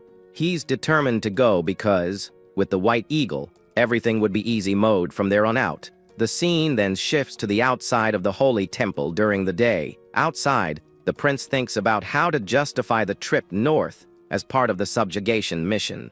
The problem is the Demon King's castle will detect the protective magic and send experts to investigate. If the report is made today, he calculates the experts will arrive in 1 week max. He decides it's better to bolt before that, but Savage Eyes interrupts him with news. The centaur chief warns that someone from the castle has arrived, leaving the prince surprised by the unexpected visit. The kid stands there frozen while the sun shines through the trees. Suddenly, a white-haired woman appears and asks why he's making that face. She approaches with her squad and asks if he saw someone he shouldn't have. He recognizes her and calls out to his sister Felicia, asking what she's doing there. A giant orc then tells them to say hello first, leaving the young man confused by the situation. A green-skinned girl then bows and formally greets the 9th prince. She introduces herself as Daphne, the daughter of the 5th consort named Echo. The MC recognizes the name and remembers Daphne is a dryad born as a druid. The prince remembers that Daphne is one of the 3 consort's daughters who must be protected at all costs. Felicia explains she's a capable druid and can help with the mission related to the guardian spirit. With that, the young man realizes the girl's importance and decides he needs to make a good impression on her. He then asks his sister what she's doing there, since her mission was in the Zishuka Mountains. The lady steps closer and warns him that he's starting to draw way too much attention. She says the mission wasn't that hard, but finishing it in 2 days instead of 2 weeks was shocking. Plus, so many weird events happened that everyone got worried about his safety. The kid stares at her and asks if that's why she came all the way out here to find him. A bit embarrassed, she says it wasn't just that, but also because of the temple magic and the monsters. He smiles, noticing she has a warm side, and thanks her for her concern. Then Felicia changes the subject and asks what his plans are for the future. The young man says he's going north to hunt down Cassius remnants, but his real goal is the White Eagle. At that moment, the center chief declares he's coming along since it makes sense for him to join. The kid is a bit surprised by the warrior's offer, but ends up agreeing with the idea. Felicia decides to tag along too, saying it's better to investigate live Cassius than dead ones. He thinks his excuse to go north just turned into a legit mission for everyone there. Karak watches the situation with a serious face, sensing things are about to get messy. The scene skips ahead a few days, showing a mountainous landscape under a clear sky. Suddenly, a Cassius wolf appears, roaring menacingly at the group. Karak and the other warriors prep for combat. Karak smiles, satisfied, because just as he expected, things were about to get complicated. The orca's instincts were right as a pack of Cassius wolves emerges to attack the group. Immediately, the elf and centaur warriors get into battle formation to fight the beasts. Suddenly, one of the wolves charges straight at the prince, who braces for impact. But the young man dodges easily, wondering where these creatures suddenly came from. He's confused because he thought they wiped out all the monsters last time. To make matters worse, winged creatures looking like gargoyles show up flying in the sky. The MC recognizes them as ghaists and realizes this is going to be a troublesome group to fight. With a green glow in his eyes, he says the enemies aren't the only ones who can fly. Then the kid activates Wind Blessing and starts floating, his body lighter and faster. Greenwind in her fairy form is shocked and asks how he can use her magic. Ignoring the question, the prince flies at high speed toward the flying monsters. One of the ghaists stares at him in surprise, not understanding how that kid is flying right at him. The young man then uses his explosion fist and lands a powerful punch right on the monster's face. The impact is so strong the creature is launched away with devastating force. Still in the air, he stares down the other monsters and tells them to stop being annoying and disappear. The little, fairy Greenwind watches everything and questions the purpose of her existence. Meanwhile, on the ground, Daphne is alone and vulnerable in the middle of the battle chaos. She looks up with a face of pure panic as she sees one of the flying monsters. The creature dives toward her, and the girl screams in terror with nowhere to run. Luckily, Carrick arrives in time to save the green-skinned girl from the creature's attack. The orc pushes the monster away hard and yells at Daphne to focus and fight back. Meanwhile, Felicia uses powerful magic and says everything is going according to plan. With a jump, she casts her spell, crushing several monsters with giant rocks. After the dust settles, the battlefield is clear with several monsters defeated. Felicia approaches and points out a purple aura around the creatures that the kid hadn't noticed. He asks what that is, and she explains it's likely some type of curse magic. The purple aura makes them stronger, but consumes their life force and dulls their emotions. The elf concludes someone is controlling the monsters remotely with this magic. The MC is confused since they already defeated the previous manipulator and wonders who the new one is. Karak then calls his attention to Daphne, who looked super tense during the whole fight. He suggests that might have been the girl's first real battle. The young man agrees and realizes the current Daphne is way less experienced than the one he knew. The Dryad says she can feel the spirit's fear and that the sinister power gets stronger the further north they go. Greenwind confirms the suspicion, sensing a sinister energy coming from the same direction. Savage Eyes suggests they learn more by going to the northernmost point to investigate. The kid worries because he just wanted to grab the white eagle, but things got complicated. Even so, he agrees and decides to go to the observation tower on the northern border. The scene shows a tall stone tower rising under a starry sky in the darkness. The whole group gathers at the top of the tower, looking at the horizon. From the top of the tower, they spot a huge concentration of purple energy, with hundreds of enemies gathered. Felicia explains that only a high-level undead like a lich could control that many. Suddenly, Daphne falls to her knees, feeling the crushing weight of the sinister energy. Karak helps her up and asks if she's okay, and the girl stammers a yes. The elf explains the sinister energy is very direct, and since Daphne is half spirit, it hits her hard. The prince realizes their forces aren't enough against such a powerful enemy and suggests a retreat. Just then, Felicia senses something approaching, and her expression shifts to total alert. She warns everyone that someone is coming their way, leaving the kid confused by her reaction. He looks at his holographic map, wondering who could be approaching so suddenly. On the map, he sees several red enemy dots, but a group of blue dots catches his eye. Then Karak points to the sky and tells the prince to look in that direction immediately. Several gigantic fireballs are falling from the sky directly toward the tower. The MC looks up with a face of pure panic, seeing the imminent attack. He realizes it's a trap and screams for everyone to get out of the tower as fast as possible. The meteors hit the tower directly, causing a devastating explosion that destroys it completely. The structure collapses amidst fire and smoke, while the enemies watch from afar. The meteor shower continues to fall mercilessly on what's left of the observation tower. With a shocked face, the kid grinds his teeth in anger seeing the surprise attack. He lets out a yell, since it's a trap, and warns everyone to run. The tower is completely destroyed by the force of the flaming meteor's impact. Karak shouts in pain as he gets hit by tower debris, but manages to protect his teammates. Felicia jumps into action quickly, with a determined look on her face. She uses her wind control magic to cushion everyone's fall and save them from the explosion. Tower debris falls around them, but no one gets hurt thanks to the elf's intervention.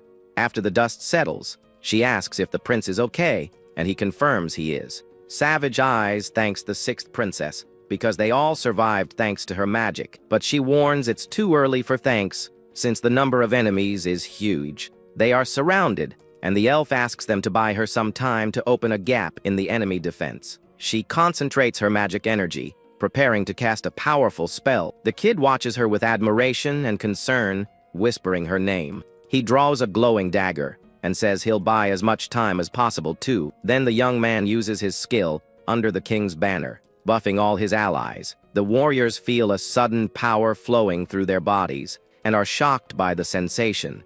Greenwind asks if he's really going to fight, and he confirms with determination. The MC says he has no choice but to trust Felicia while she preps. His Earthshaker gauntlet materializes on his arm, glowing with immense power. He yells for everyone to get ready for battle, while a golden aura wraps around him. The group then charges together against the horde of enemies approaching fast. With a war cry, he leads the attack, determined not to retreat no matter what. Karak, buffed by the prince's skill, charges with his axe ready for combat. Savage Eyes also joins the brawl with his sword in hand, fighting bravely against the skeletons. The MC uses his explosion fist and creates a shockwave that destroys several enemies. The undead bones shatter from the force of the attack, but they keep regenerating. A floating skull with glowing purple eyes reassembles in the air, ready to attack again. The kid grinds his teeth, frustrated, because even with his attacks, the enemies won't stay down. He realizes the battle won't end at this rate, because the enemies are infinite. Meanwhile, more and more skeletons rise from the ground, ready to attack relentlessly. The young man knows he needs to quickly find the leader controlling all those creatures. Suddenly, several bolts of purple energy fall from the sky, hitting everyone on the battlefield. The prince's allies are caught off guard and scream in pain as the magic hits them. Karak tries to protect himself but gets hit and complains about the pain from the attack. The purple energy spreads everywhere, causing chaos and confusion among the warriors. One of the elves falls to the ground groaning in pain with the purple energy still in his body. Amidst the chaos, a shadowy and imposing figure rises from the debris with a purple aura. It's a giant skeleton knight with a crown and full black armor, looking intimidating. The MC spots him from afar and identifies him as the leader of that whole army. Savage Eyes takes advantage of the distraction and charges with a war cry at the giant knight. With a determined look, he jumps and lands a powerful blow with his sword, but the skeleton knight blocks the attack easily and launches him away with a single strike. Karek sees the scene and runs to help his ally, shouting the skeleton knight's name. But the orc is also hit and thrown back by the enemy's crushing force. He grinds his teeth in pain and frustration at being taken down so easily by the monster. The skeleton knight then jumps and unleashes a sword strike that cuts the ground with force. Karek manages to defend with his axe, but the impact throws him back violently. The MC takes the opening and rushes at high speed toward the giant knight. He thanks the enemy for coming to him and says this is the end of the line for the monster.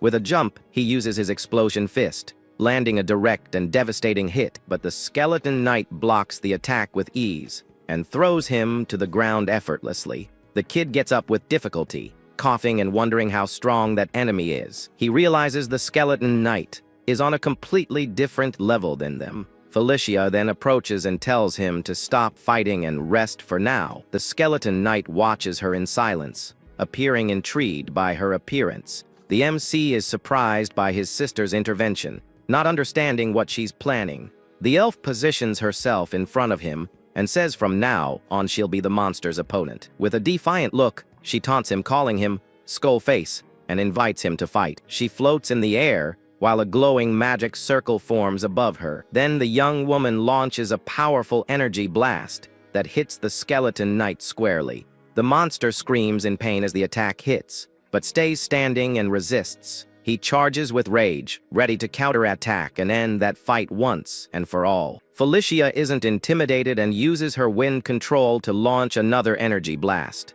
The skeleton knight charges with a powerful purple aura, ready to crush his opponent. But Felicia doesn't flinch and stares down the monster with determination. Using her blink skill, she teleports above the enemy with an energy sphere in her hands, catching him by surprise. Then the elf launches several energy spheres that hit the skeleton knight with full force. The monster screams in pain while being bombarded by the young mage's attacks. The MC watches the scene, impressed by his sister's power dominating the fight alone. Suddenly, he feels a new energy and turns to see what's happening. Daphne is by his side, wrapped in a green aura, and asks if he's okay. The Dryad then uses her Dryad's blessing, healing and buffing all her allies. Savage Eyes feels his wounds healing and his muscles strengthening with the magic. Karak is also wrapped in the green aura, feeling reinvigorated and stronger than before. The kid smiles excitedly, seeing that Daphne is finally using her unique owl buff. A notification appears informing him that he acquired the skill activation level 1. Confused, he is wrapped in blue light, and energy orbs start floating around him. Another notification pops up, saying he acquired the skill Spirit Blossom level 1. The new skill imbues him with the power of a spirit, boosting all his stats. He realizes the spirits of life and wind are inhabiting his body at the same time. The kid then attacks the skeleton knight with several golden energy strikes.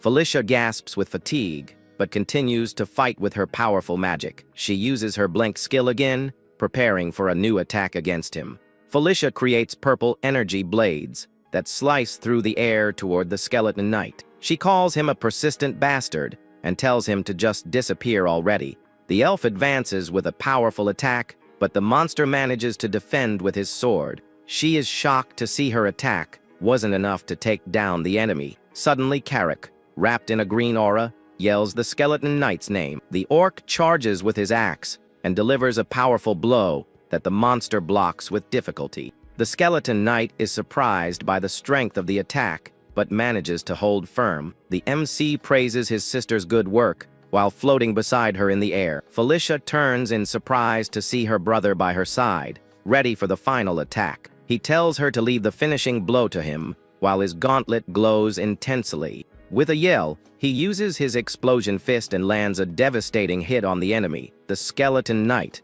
takes the hit full on and starts to disintegrate from the force of the attack. Karek celebrates, saying they can win with this, but the prince corrects him with a smile. The orc then decides he'll deal the final blow and charges with his axe in hand. But the skeleton knight's body explodes in a cloud of purple energy, throwing everyone back.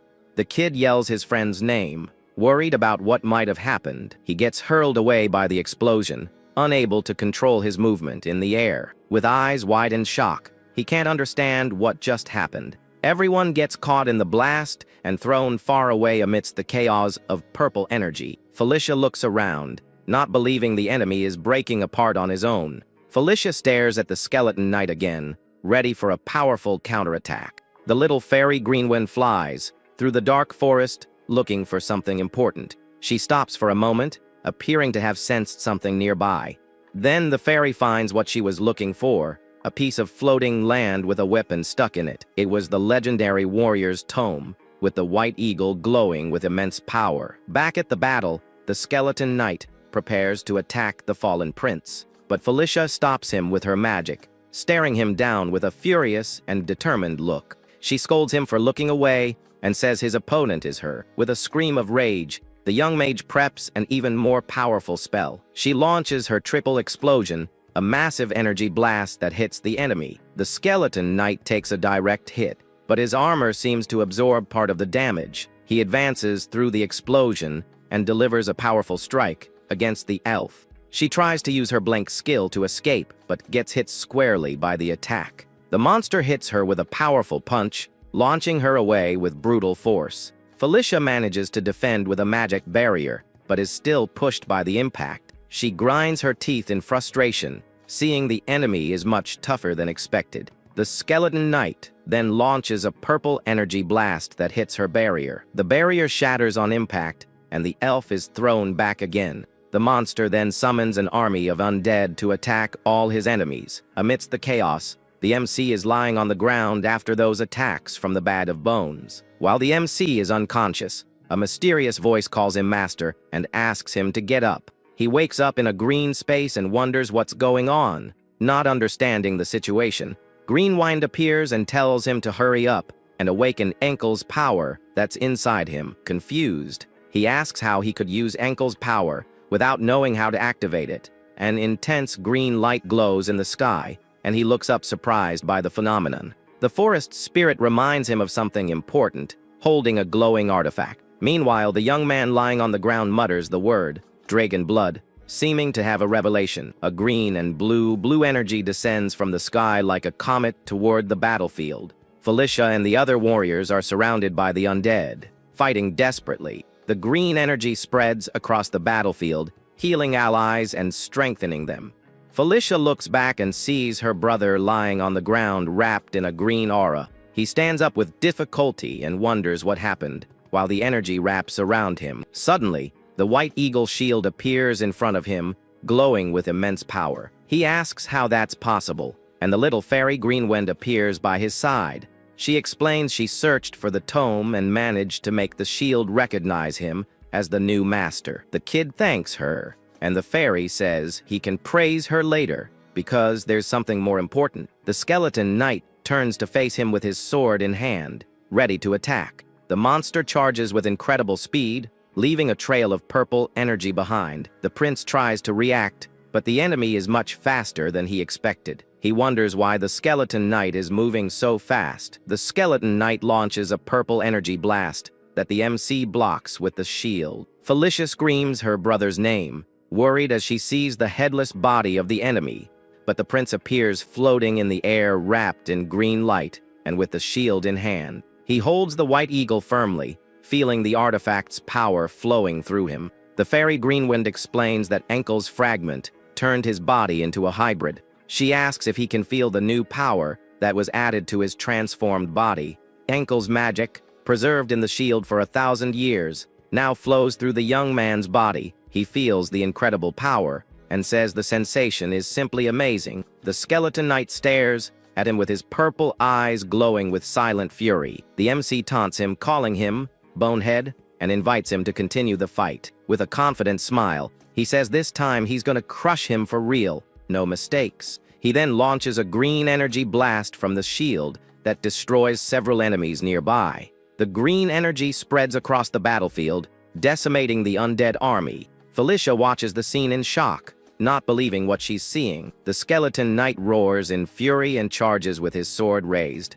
ready to attack. The MC uses the shield to block the attack, and the legendary weapon glows intensely. The shield then transforms into several green energy blades that rush the enemy. The blades combine to form an energy bird that flies at high speed. The skeleton knight turns to attack the bird, but the prince distracts him with a taunt.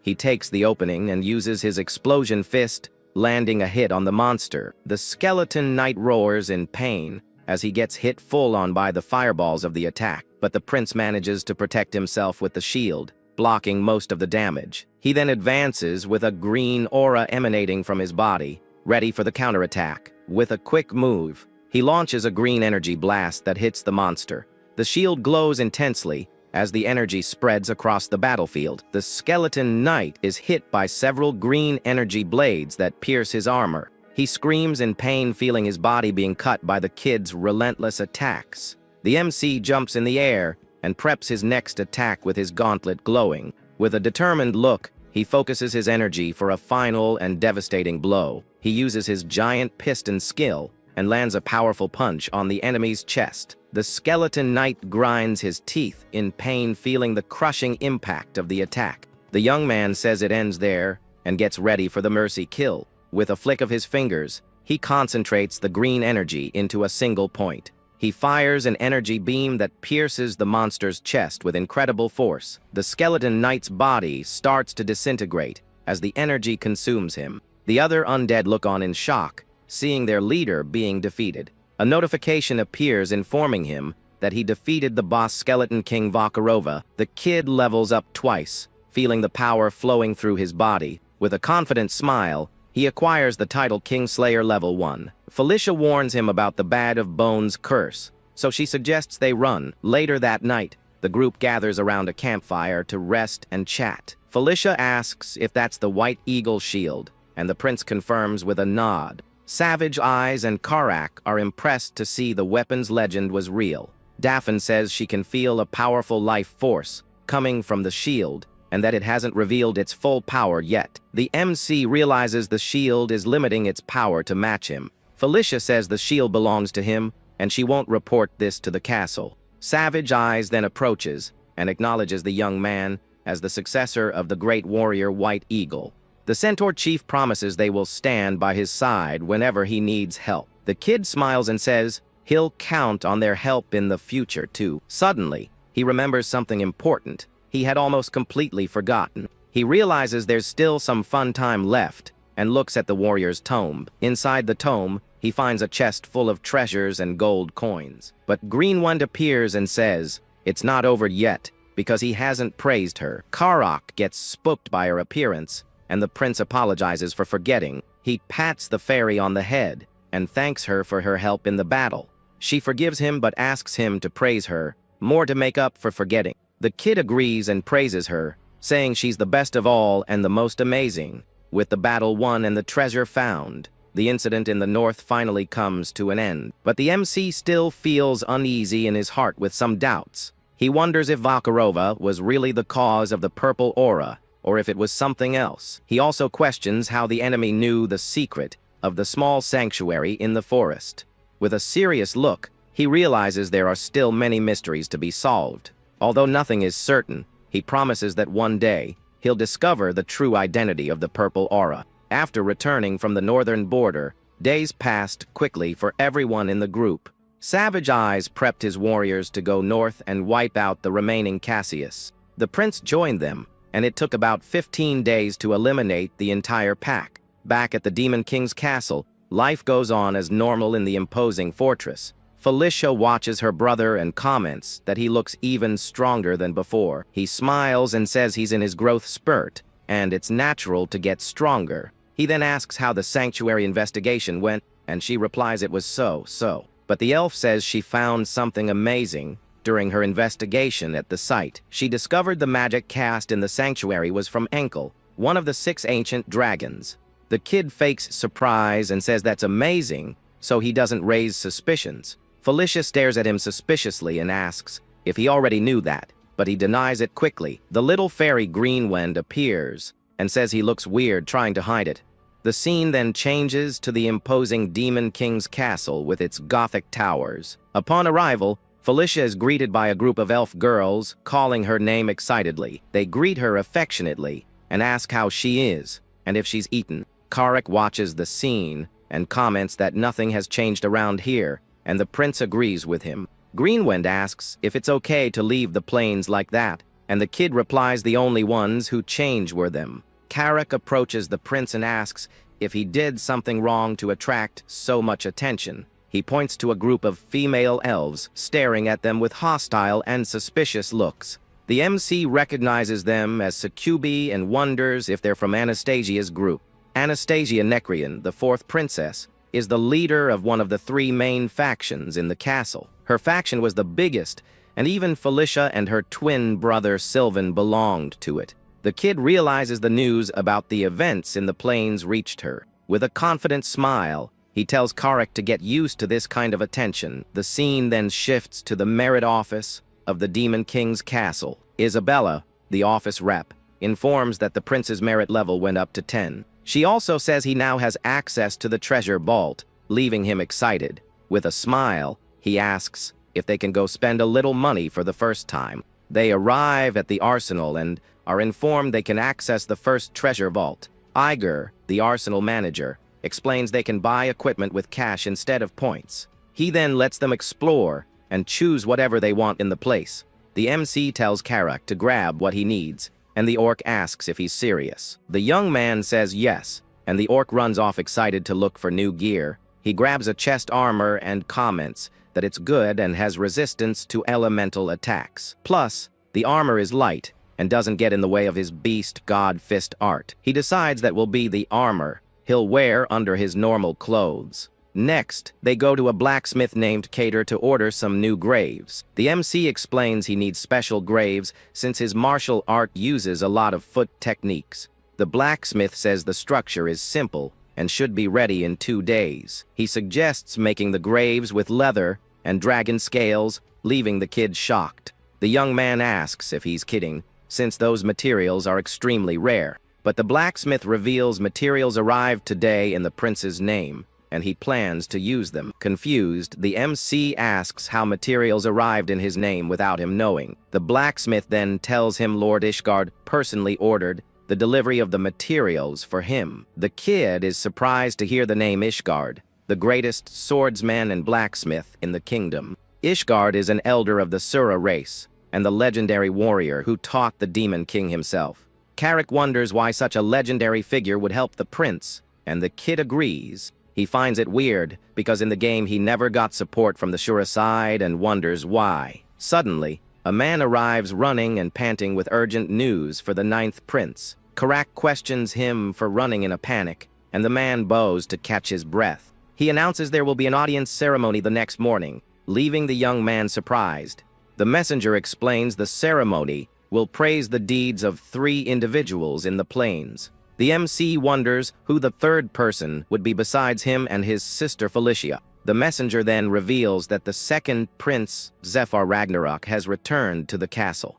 The young man is stunned by the news, realizing that the 2nd prince, Zephyr Ragnarok, has returned to the castle. Karek looks at his master, totally clueless, while the boy seems to have entered a deep trance. His eyes glow intensely as he recalls a terrifying past that still haunts him to this day. A dark vision flashes in his mind, showing the menacing figure of the 2nd prince looming over his body. He remembers that Zephyr is the man who will wipe everyone out, and in the end, will be the one to take his life. 2. The sight of the imposing castle under a red sky only amps up the tension our MC is feeling. Back in his chambers, a concerned Karek asks if the prince is okay, as he seems really shaken up. The orc mentions that his master hasn't seemed right since the day before, and the young man just lets out a tired sigh.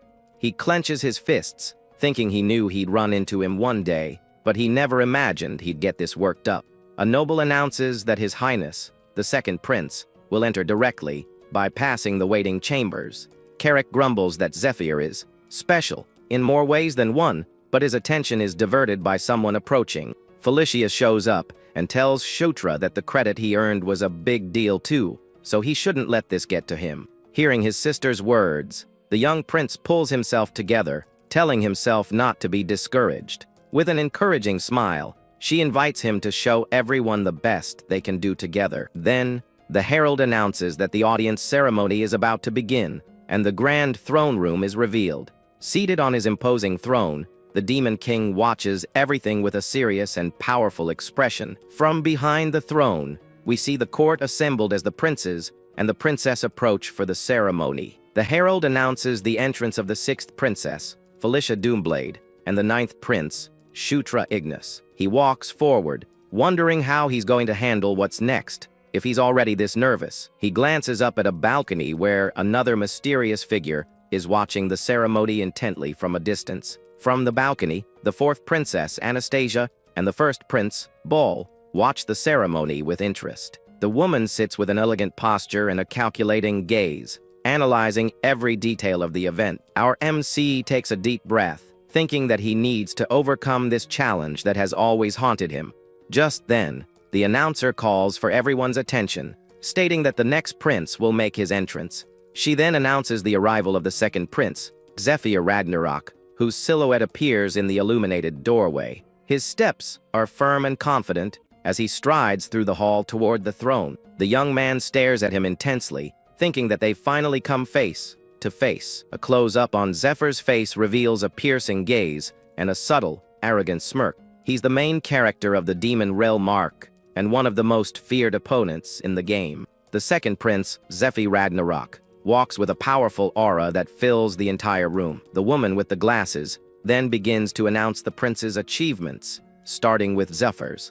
As expected, his accomplishments were so impressive they could have justified the ceremony all on their own. Shortly after, Shotra and Felicia's achievements are announced, and the incident at the border draws some attention. However, that wasn't the highlight of the day. It was the Demon King who calls Shutra forward and gives him a mission. Felicia is taken aback, looking at her younger brother, not understanding their father's sudden move. Up on the balcony, Anastasia also seems intrigued by the unexpected twist in the ceremony. Even the mighty Zephyr, who had seemed indifferent, now watches the scene with a newfound interest. Everyone in the throne room falls silent, as this was a completely unprecedented situation. The boy turns pale and stammers, unable to believe what he just heard from his father. The mission is revealed: to explore the Thunder Fortress in the Dwarf Kingdom.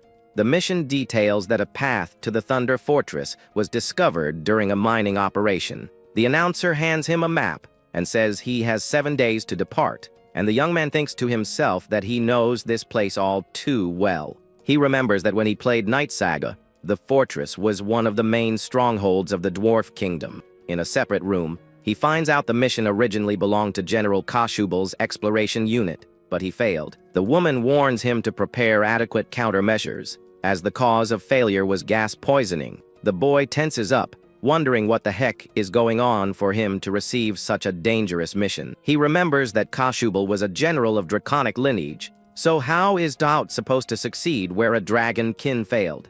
The young man questions why they didn't give the mission to Zephyr, who also has draconic blood, and feels something is off. Just then, a worried Felicia approaches and asks Shutra if he thinks he might have ticked off their father. He and Carrick are confused, and the elf explains that normally, Saphir would be the one to take on a mission like this. She says that for a general to fail, the mission must be incredibly difficult and far too dangerous for Shotra. The young woman asks if he agrees, and the boy, still a bit dazed, nods without much thought. Then, with a blush, she firmly declares that she's going with him to ensure his safety. Evening falls over the city as the princess's decision hangs in the air, changing the course of the mission. She turns to her brother with a determined look and repeats that they will go on this journey together. Carrick points out that the prince hasn't even answered yet, and an irritated Felicia snaps at the orc to shut it. Our MC smiles and thanks Felicia,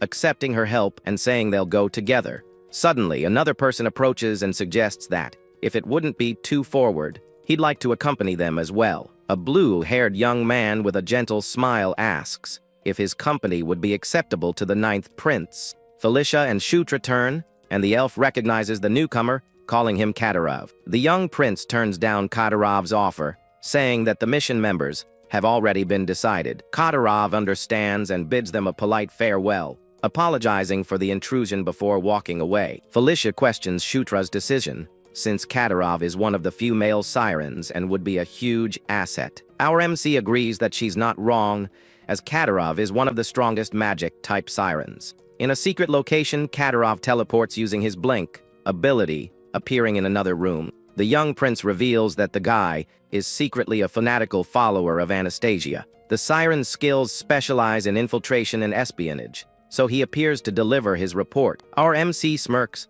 thinking that if they even sent Kadyrov, it means they're seriously worried. He mentally addresses Anastasia as she holds a wine glass in her chambers. The princess remarks that her younger brother seems to be much more cautious than she expected. Back at the mansion, Felicia asks Shutra if he knows anything about the Thunder Fortress. He explains that it was home to hot-blooded dwarves who fought against dragons, but Carrick interrupts him. The young man clarifies that the High Kingdom of Dwarves from the fortress fought dragons to protect their cities. They were so powerful that they managed to take down multiple dragons in epic battles. Carrick asks if the princess can also take on dragons, and she replies that she can, given time and resources. The orc concludes she can't, and Felicia gets ticked off, saying that dragons aren't just your average monsters. She explains that even the High Kingdom of Dwarves was destroyed in the war against the dragons. The elf boasts about her knowledge, saying the fortress is mentioned in all studies of dwarven relics. With a smile, she claims that if they've excavated the place correctly, they're going to hit the jackpot. Our MC agrees, because in Night Saga, the fortress was one of the most lucrative dungeons. But he thinks the most important thing is that the fortress contains something he desperately needs. It's a weapon specialized in exterminating dragons, the Dragon Slayer sword. To fight against Zephyr, who carries the blood of dragons, the young prince needs to get his hands on that sword, no matter what. Days later, the group arrives at a large, rocky mountain at the entrance to Dwarven territory. Our MC receives his new dragon-scale graves, which boost his strength and agility. With his new gear, he feels confident and excited for the mission ahead. The young man asks if everyone is ready, and the team, including Felicia and Carrick, prepares to move out. With his mask on, he gives the signal for them to start moving toward the fortress. They enter a dark tunnel, lit only by a few lights on the ceiling, creating a tense atmosphere. The team advances in a single file line through the dark, damp passage, on alert for any potential danger. Carrick warns that the fog is getting thicker, but the prince corrects him, saying it's toxic gas.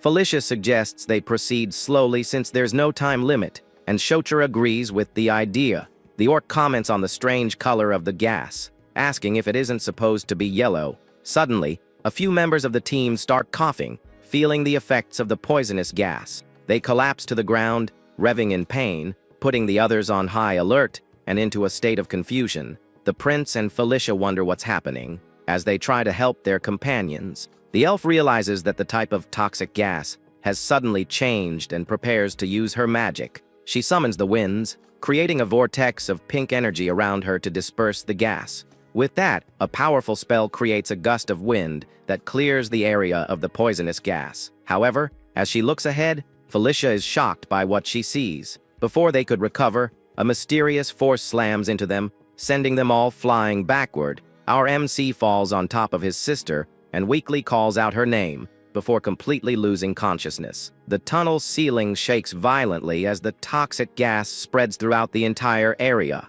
Lying on the ground, all the team members are unconscious and vulnerable to any attack. At that moment, three shadowy figures with glowing eyes and sharp teeth emerge from the darkness. One of the creatures takes a step forward, revealing a monstrous, spiky paw. The monster's close in on the group, and the last thing our hero sees is the creature's approaching as he lies helpless on the ground. A monstrous, spiky paw slams onto the ground, kicking up dust. Moments later, a shadowy creature with glowing eyes appears in the middle of the hall. The monster then lets out a furious roar, bearing its sharp fangs. Suddenly, an enemy appears, shrouded in purple energy, accusing them of having taken out a general. The summoned creature seems confused by the accusation and raises its green energy axe. However, a green light strikes the monster dead on, beginning to completely dissolve it. The energy is so strong that the creature's body is destroyed in seconds. We then see our hero with a floating shield, which praises him for his convincing performance. Right after, the green energy spreads out and destroys all the other monsters, who scream in agony. One of them looks on in shock as its body is slowly disintegrated by the light. The creature tries to fight back, but the green energy consumes it completely, leaving no chance of escape. And just like that, our MC raises his shield, which emits the powerful, annihilating green light. He then looks down at the bodies on the floor and remarks that they used some pretty potent poison. With a smirk, our boy says he could have been in trouble, but his resistance has leveled up. However, the ceiling starts to shake and crumble rapidly above them. Our hero looks up as chunks of the structure rain down around him. With a sweat drop, he wonders what's happening this time. A giant door materializes behind him, and he thinks the situation is getting absolutely ridiculous. He then orders Green Wind to stay behind and protect the others, and she simply agrees. With a determined look, he mentions Dragon's Blood and says they need to get out of there. Our hero then scoops up the unconscious girl in his arms as a purple aura envelopes him. Next, he leaps through a giant door, smashing through everything in his path to escape. With a focused gaze, he finally finds what he was looking for on a holographic map. The map then reveals the entrance to the Thunder Fortress of Doom. Shortly after, Green Wind's shield glows with green energy, shattering the debris. She appears and warns him that the situation is not good at all, and that he needs to hurry. Our MC then holds up the falling rebel to protect his fallen comrades. He promises Carrick he'll be right back, while his friend lies out cold on the ground. His other allies are also down amidst the chaos of the collapsing structure. Finally, our hero manages to land safely on solid ground. With a sigh of relief, he sees the girls he saved passed out behind him. He then says he needs to rescue Carrick now, but his eyes suddenly go wide, because the passage he came through violently explodes, blocking the way. Desperate, our MC screams his friend's name, his face a mask of panic. Green Wind appears and tells him to calm down, but he insists that Carrick is still in there. The little fairy then reminds him of a spell he used before on the plains. Our boy pauses for a moment as a crucial memory comes flooding back to him. With a determined look, he clenches his fists and says that's exactly what he's going to do. He then extends his hand and summons his king's knights with a powerful shout. Suddenly, Carrick's face appears amidst the green energy, saved by the ability. Carrick is summoned and hits the ground hard as our hero yells his name. Immediately after, he rushes toward his friend with the collapsed passage in the background. Our boy then asks if he's okay, and Carrick seems just a little worn out. Relieved to see his friend is safe, he says, "Thank goodness." Right after, he wonders what that whole mess was about and what just happened. On top of that, he thinks about those weird things that didn't exist in the game. Meanwhile, the girls he saved are coughing on the ground from the effects of the poison. Seeing this, our hero decides he needs to put out the immediate fire first, because he needs to detoxify them before it's too late for all of them. However, more of those shadowy creatures suddenly appear, surrounding the group. With a sweat drop, he gets annoyed at the unexpected situation. One of the creatures then tries to attack him, and he realizes a whole bunch of them have shown up. So, he uses his explosive fist, his gauntlet glowing gold. The blow connects with one of the monsters while the others continue to advance relentlessly. He complains that he's already busy enough, and now they're getting in his way. The creatures then let out a menacing roar, ready for an all-out assault. At this, our hero gets fed up and tells them to just bring it, 'cause he doesn't have time to waste. Our boy then turns to the horde of creatures that just won't stop screaming. He channels all his energy into his gauntlet, which begins to glow intensely. With a leap, our protagonist slams his fist into the ground, creating a golden explosion. Right after, he uses his new graves to deliver a powerful and swift kick. The attack sweeps the area with a green energy, slicing through several monsters in its path. Shutra stands in the middle of the chaos, surrounded by enemies, and the energy from his own attacks. On top of fighting, he also has to work on removing the poison from his companions. Seeing this, Felicia slowly wakes up, a bit confused by the situation. Our guy holds her in his arms and asks if she's okay as he calls her name. The elf looks around, seeing all the fallen monsters, and asks what happened here. With a smile, he tells her not to worry, that it was nothing major. After healing everyone, the group finally begins their full, on assault on the fortress. To reach the control room, they had to choose between two different paths. Felicia asks which path he's going to take, and our boy mulls over the choice. It seemed like time was short, so they ended up sprinting down the more dangerous path. Our hero says that this doesn't seem like the time to take it easy with the current situation. Carrick explains that the signal that appeared indicates an attack on the most important facility. Shotra then realizes that someone is trying to conquer the dungeon right now. Our main character then tells Karak to raise his shield and take the lead. And with a confident smirk, he says that nothing will happen if the orc follows his orders. Suddenly, a dragon head on the wall starts to move, its eyes glowing, and right after, it fires a blast of fire, and Karak defends everyone with his shield. The orc barely recovers when the floor opens up with several spears, and he screams in terror. On top of that, a shower of arrows flies toward them, but Karak manages to defend the group. Several other traps are activated one after another, without a second to breathe.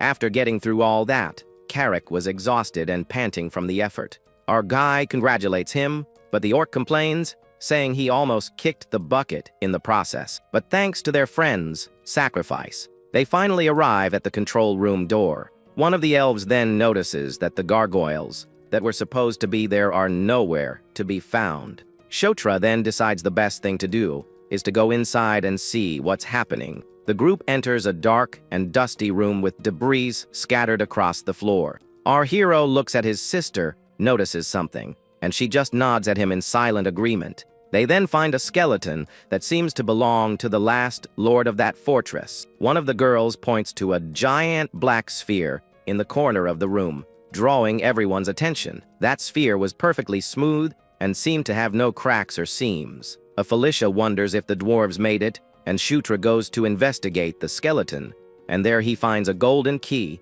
hanging from the neck of the city's former lord. Without a second thought, our protagonist grabs the key to see what it does. He then inserts it into the sphere, which reacts instantly with a bluish electrical energy. The sphere begins to glow intensely with several bolts of lightning, surprising everyone. The sphere then projects several holographic screens, showing everything happening in the fortress. Our guy is blown away by the dwarves' technology and wonders just how advanced they were. While everyone is distracted by the screens, Carrick hears a strange noise and goes on alert. Dafin then points to one of the screens and draws his attention to a battle.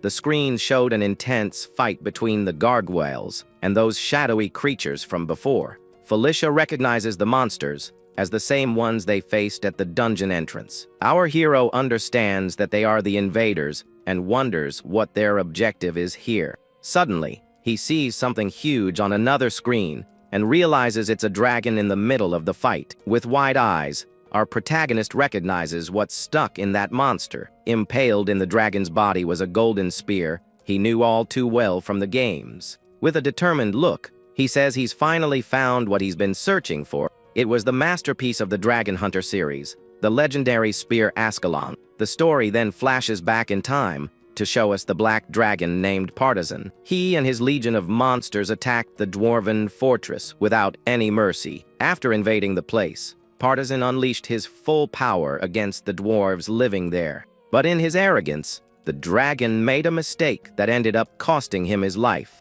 A moment of carelessness was all it took for the fortress's strongest warrior to act. The dwarf Tiny Spark didn't miss his chance and plunged the spear into the giant creature's chest. Even with their leader gone, the legion went out of control and the dwarves had to flee. And so, the fortress became a tomb where the dragon and many dwarves were laid to rest. Karak points to the screen and confirms that the dragon is Partisan, with the spear Ascalon in its chest. The battle on the screen intensifies as the shadowy monsters attack the gargoyles. The group then realizes that the invaders are here, specifically to get the legendary spear. With an irritated look, Felicia says, there's no way they're getting what they want. Shotra asks if there's a way to control the guardian golem, but the elf immediately says no. She explains that the dwarven golem is the one in control of everything at that very moment. The group hides while the giant golem mercilessly crushes the shadowy monsters. Felicia then says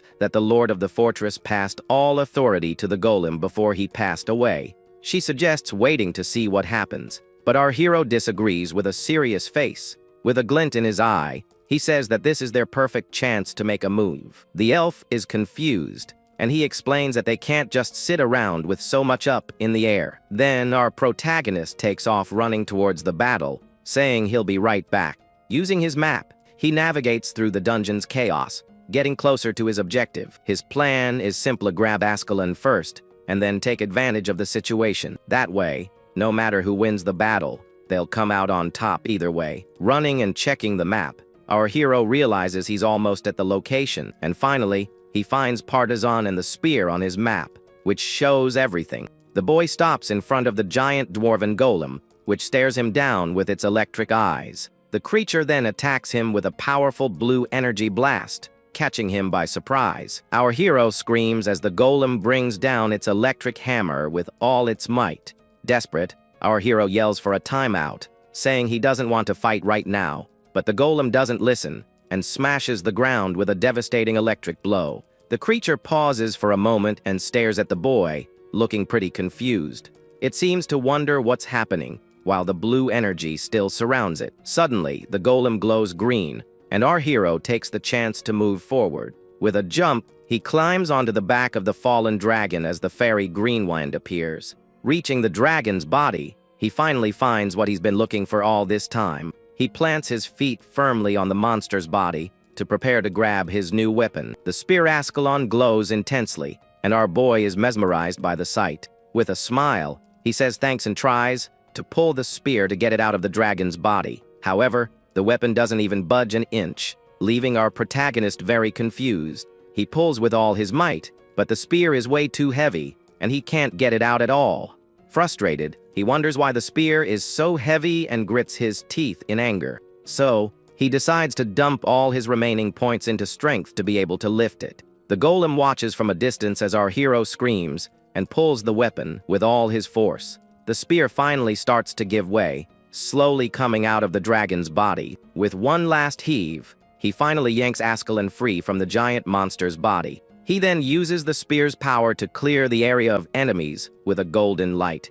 Felicia and Karak look at the scene, completely stunned by what they just witnessed. The other girls are also speechless, seeing the power of the spear in his hands. Meanwhile, a mysterious hooded figure emerges from the shadows. Our hero holds Ascalon tightly, the masterpiece of the Dragon Hunter series. With a satisfied smile, he says he's finally accomplished his main goal, but suddenly, the dragon's body starts to stir and slowly get up. The hooded figure then uses a powerful purple magic to revive the creature. The sphere of energy enters the monster's body, which begins to reanimate instantly. The dragon partisan roars with an intense purple aura as it comes back to life. The creature rises completely, terrifying everyone in the area with the scene. Our guy is in total shock and wonders how a dragon that's been dead for centuries is just here. He then looks at the mysterious mage floating in the air with his purple magic. Our protagonist questions the identity of that hooded dude. The revived dragon charges at our hero,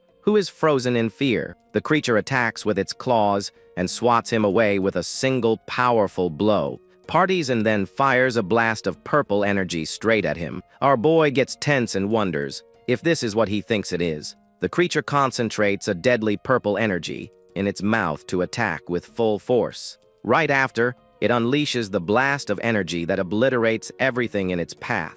The attack hits the gargoyles and shadowy monsters that were battling. To protect himself, our hero summons the white eagle shield with its green energy. He's shocked and wonders what the heck is going on in this place. He then wonders why the purple death energy is coming from Partisan. The golem shoves him away with its shield, and our hero yells as he's thrown. Right after, the dwarven creature charges with its electric hammer against the dragon.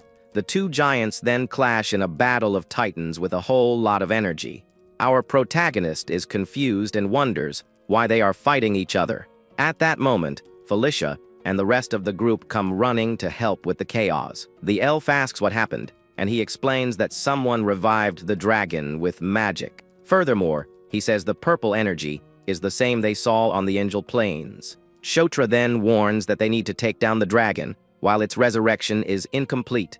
Because, he explains, since it's a zombie, the monster must have a core controlling its mana. And if they can manage to destroy that core, victory will be practically guaranteed. The core in the dragon's chest then starts to glow with an absurd intensity. Seeing that, our hero breaks into a cold sweat and senses the imminent danger. He screams desperately, warning that it's the dragon's breath, and for everyone to get out of the way. The creature then fires a blast of purple energy that destroys everything in its path. The attack is so powerful that it causes massive destruction in the ancient dwarven fortress. Amidst the purple smoke, a winged demonic creature appears, observing the scene. The dragon partisan roars, its purple aura even stronger after its attack. Hiding, Felicia questions why he said the dragon was incomplete, and he apologizes. Our guy gets tense because the more time passes, the stronger the enemy gets. Suddenly, our hero notices something on the spear, which glows with golden runes. The golden energy then starts to swirl around the weapon in a very intense way. To everyone's surprise, the spear transforms into a giant war hammer. Felicia and Karak are shocked and comment on Ascalon's change of form. Seeing the new weapon, our boy asks his sister to distract the dragon for a second. He then says confidently that he might be able to end this fight once and for all. The dragon partisan notices the movement and roars, its purple eyes glowing. The creature then fires a blast of fire towards the group to attack them. Felicia acts quickly and uses her magic to create a barrier of flames to defend herself. The flames explode around the dragon, which doesn't seem to care in the slightest. Seeing the monster distracted, our hero prepares for the decisive attack with the hammer. He says he can feel the will of the legendary weapon in his hands at that moment. Our protagonist knows he only needs one chance, but the dragon attacks him first. The creature creates a purple shockwave that shatters the ground and charges towards him. Seeing the attack, Felicia and Karak scream Shotra's name, very worried about him. The impact throws our boy back, and he coughs a little but stays on his feet. Staring down the giant monster, he wonders if he was too hasty and rushing in alone. Without giving him time to think, the dragon launches another full, power purple energy attack. The blow is too strong, and our hero ends up falling to the ground, but he opens his eyes again. Suddenly, the dwarven golem appears and starts fighting the dragon to protect the area. The stone creature holds the monster tightly to prepare its next move. It then concentrates a large amount of electrical energy in its fist, and with a swift movement, the golem throws a powerful electric punch at the dragon. The guardian lands a devastating blow on the creature, which roars in pain and fury. The battle between the two giants continues with lightning and energy flying everywhere. The revived dragon screams as it's electrocuted by the giant golem's attack. The golem continues to punch the dragon relentlessly with its impressive electrical force. Greenwen then appears and asks if her master is okay as Felicia arrives. The elf scolds him for his recklessness, but he apologizes without making excuses. She then says they need to retreat because the dragon is too strong for them. Even while coughing, our hero insists that they can win this battle. He admits he was hasty and says that the more urgent things get, the more caution is needed. With a serious look, he asks for his sister's help just one more time for his plan, and with a confident smile, Shutra promises he won't make any more mistakes. He then calls for Greenwen to put his new plan into action immediately. Our protagonist climbs onto the shield, which turns into a board, and starts flying around the place. While the golem and dragon fight, he flies around them, looking for an opening. Shutra tells the fairy to circle as much as possible without being noticed by the enemy. The battle rages on, and the dragon manages to land a blow that cracks the golem. The dragon partisan then concentrates a deadly purple energy in its chest to attack. Right after, it fires the blast and shatters the dwarven golem into 1,000 pieces. After finishing off the guardian, the creature turns its head towards the group. Seeing this, Felicia screams and launches a powerful fire spell to counter-attack. The explosion of flames engulfs the dragon, but seems to cause no damage to it. The monster doesn't even flinch at the fire, and stares at the elf with its glowing purple eye. Suddenly, several green energy attacks hit the creature from all sides. The dragon roars in anger, and the small fairy Greenwind appears, flying nearby. The creature then starts charging another blast purple energy to attack again. Seeing the opening, Greenwind tells her master that the time to act is right now. Without wasting any time, our hero charges forward with a purple aura around his body. He uses the power of dragon's blood to fly towards the giant monster. With the hammer in hand, he says he doesn't need to rush and that he only needs one shot. The dragon stares down our protagonist, preparing for the final showdown between them. Our hero then attacks, aiming to hit the monster's core, just like Tiny Spark did. A wave of golden energy shoots out from the hammer and goes straight for the creature. Felicia watches everything, jaw dropped, unable to believe what was happening. The blow hits the dragon's core dead, shattering it on impact. With its weak point destroyed, the monster is defeated, and the system congratulates him. And with the victory, our boy levels up 3 times and collapses on the ground, exhausted. With a confident smirk, our hero says that this is the power of the spear Ascalon. The mysterious figure comments that he can't believe he actually defeated the dragon. Our boy turns around, surprised, and faces the guy who revived the giant monster. The man in armor wonders if it was a mistake to just watch everything from a distance. Our protagonist then recognizes him as the guy who brought the dragon back. The enemy cloaks his weapon in a strange blue energy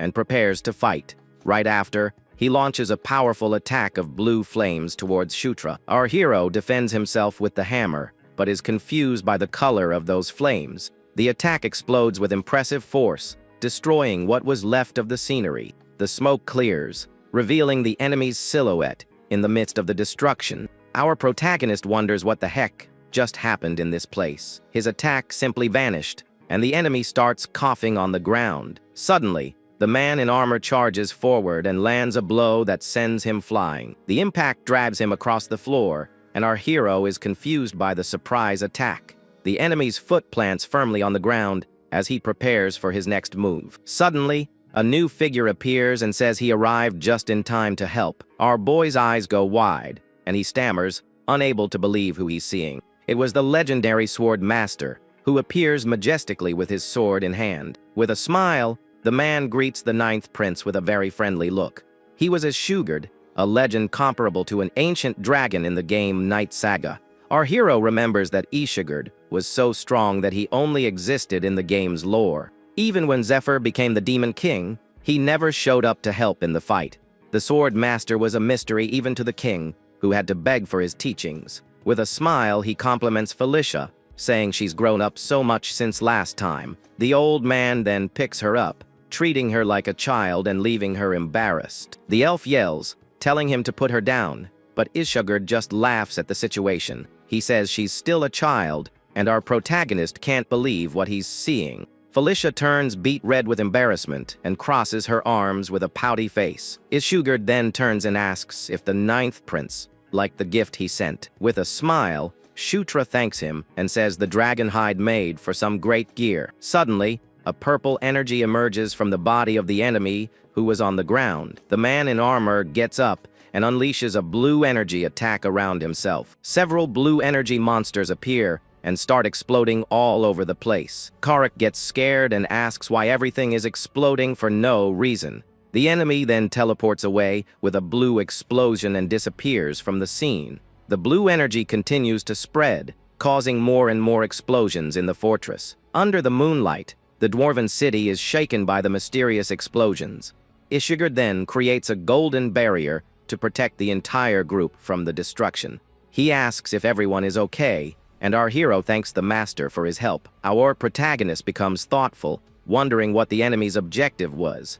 The armored enemy remembers that he was only observing because the 2nd prince didn't show up. Our hero then starts thinking and remembers that the guy said something very strange before. He realizes that the objective was an Ascalon, as the enemy showed no interest in it. With wide eyes, our protagonist finally understands what the real plan was. He calls Felicia over and says their real target was the 2nd prince, Zephyr. With his eyes gleaming, he connects the dots and understands the trap that was set. The elf is confused, and our hero explains that the enemy mentioned the 2nd prince. They were waiting for Zephyr, which makes their appearance even more suspicious. Those shadowy monsters appeared out of nowhere after the general's mission failed. It had been half a month since General Kashubal had failed, and only now did they attack. Felicia gets it and realizes they were waiting for someone the whole time. The conclusion was that they took out the general to lure the second prince into a trap because Zephyr was always the one chosen for dangerous missions like that one.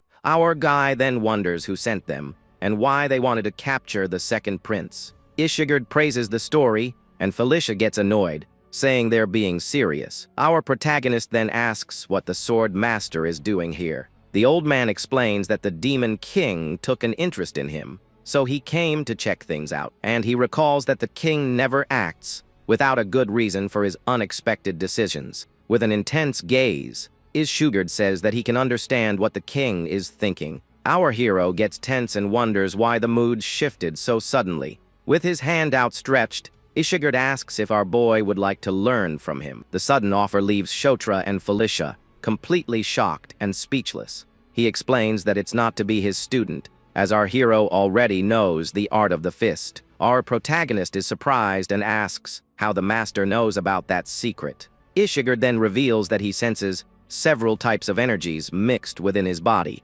Furthermore, he says that these powers coexist in perfect harmony within him. Because of this, the old warrior became interested and is offering his teachings. This was something unheard of, as he had never offered this to anyone before. Our hero bows and accepts the proposal, as he had no reason to refuse. With a satisfied look, the Sword Master approves of the boy's decision. He then says he will teach him a method of aura manipulation and a few techniques. Our protagonist's hair glows as the old man warns that everything depends on him. Right after, the training begins, and a golden light completely envelopes him. With a focused gaze, Ishigard then begins the first and intense lesson.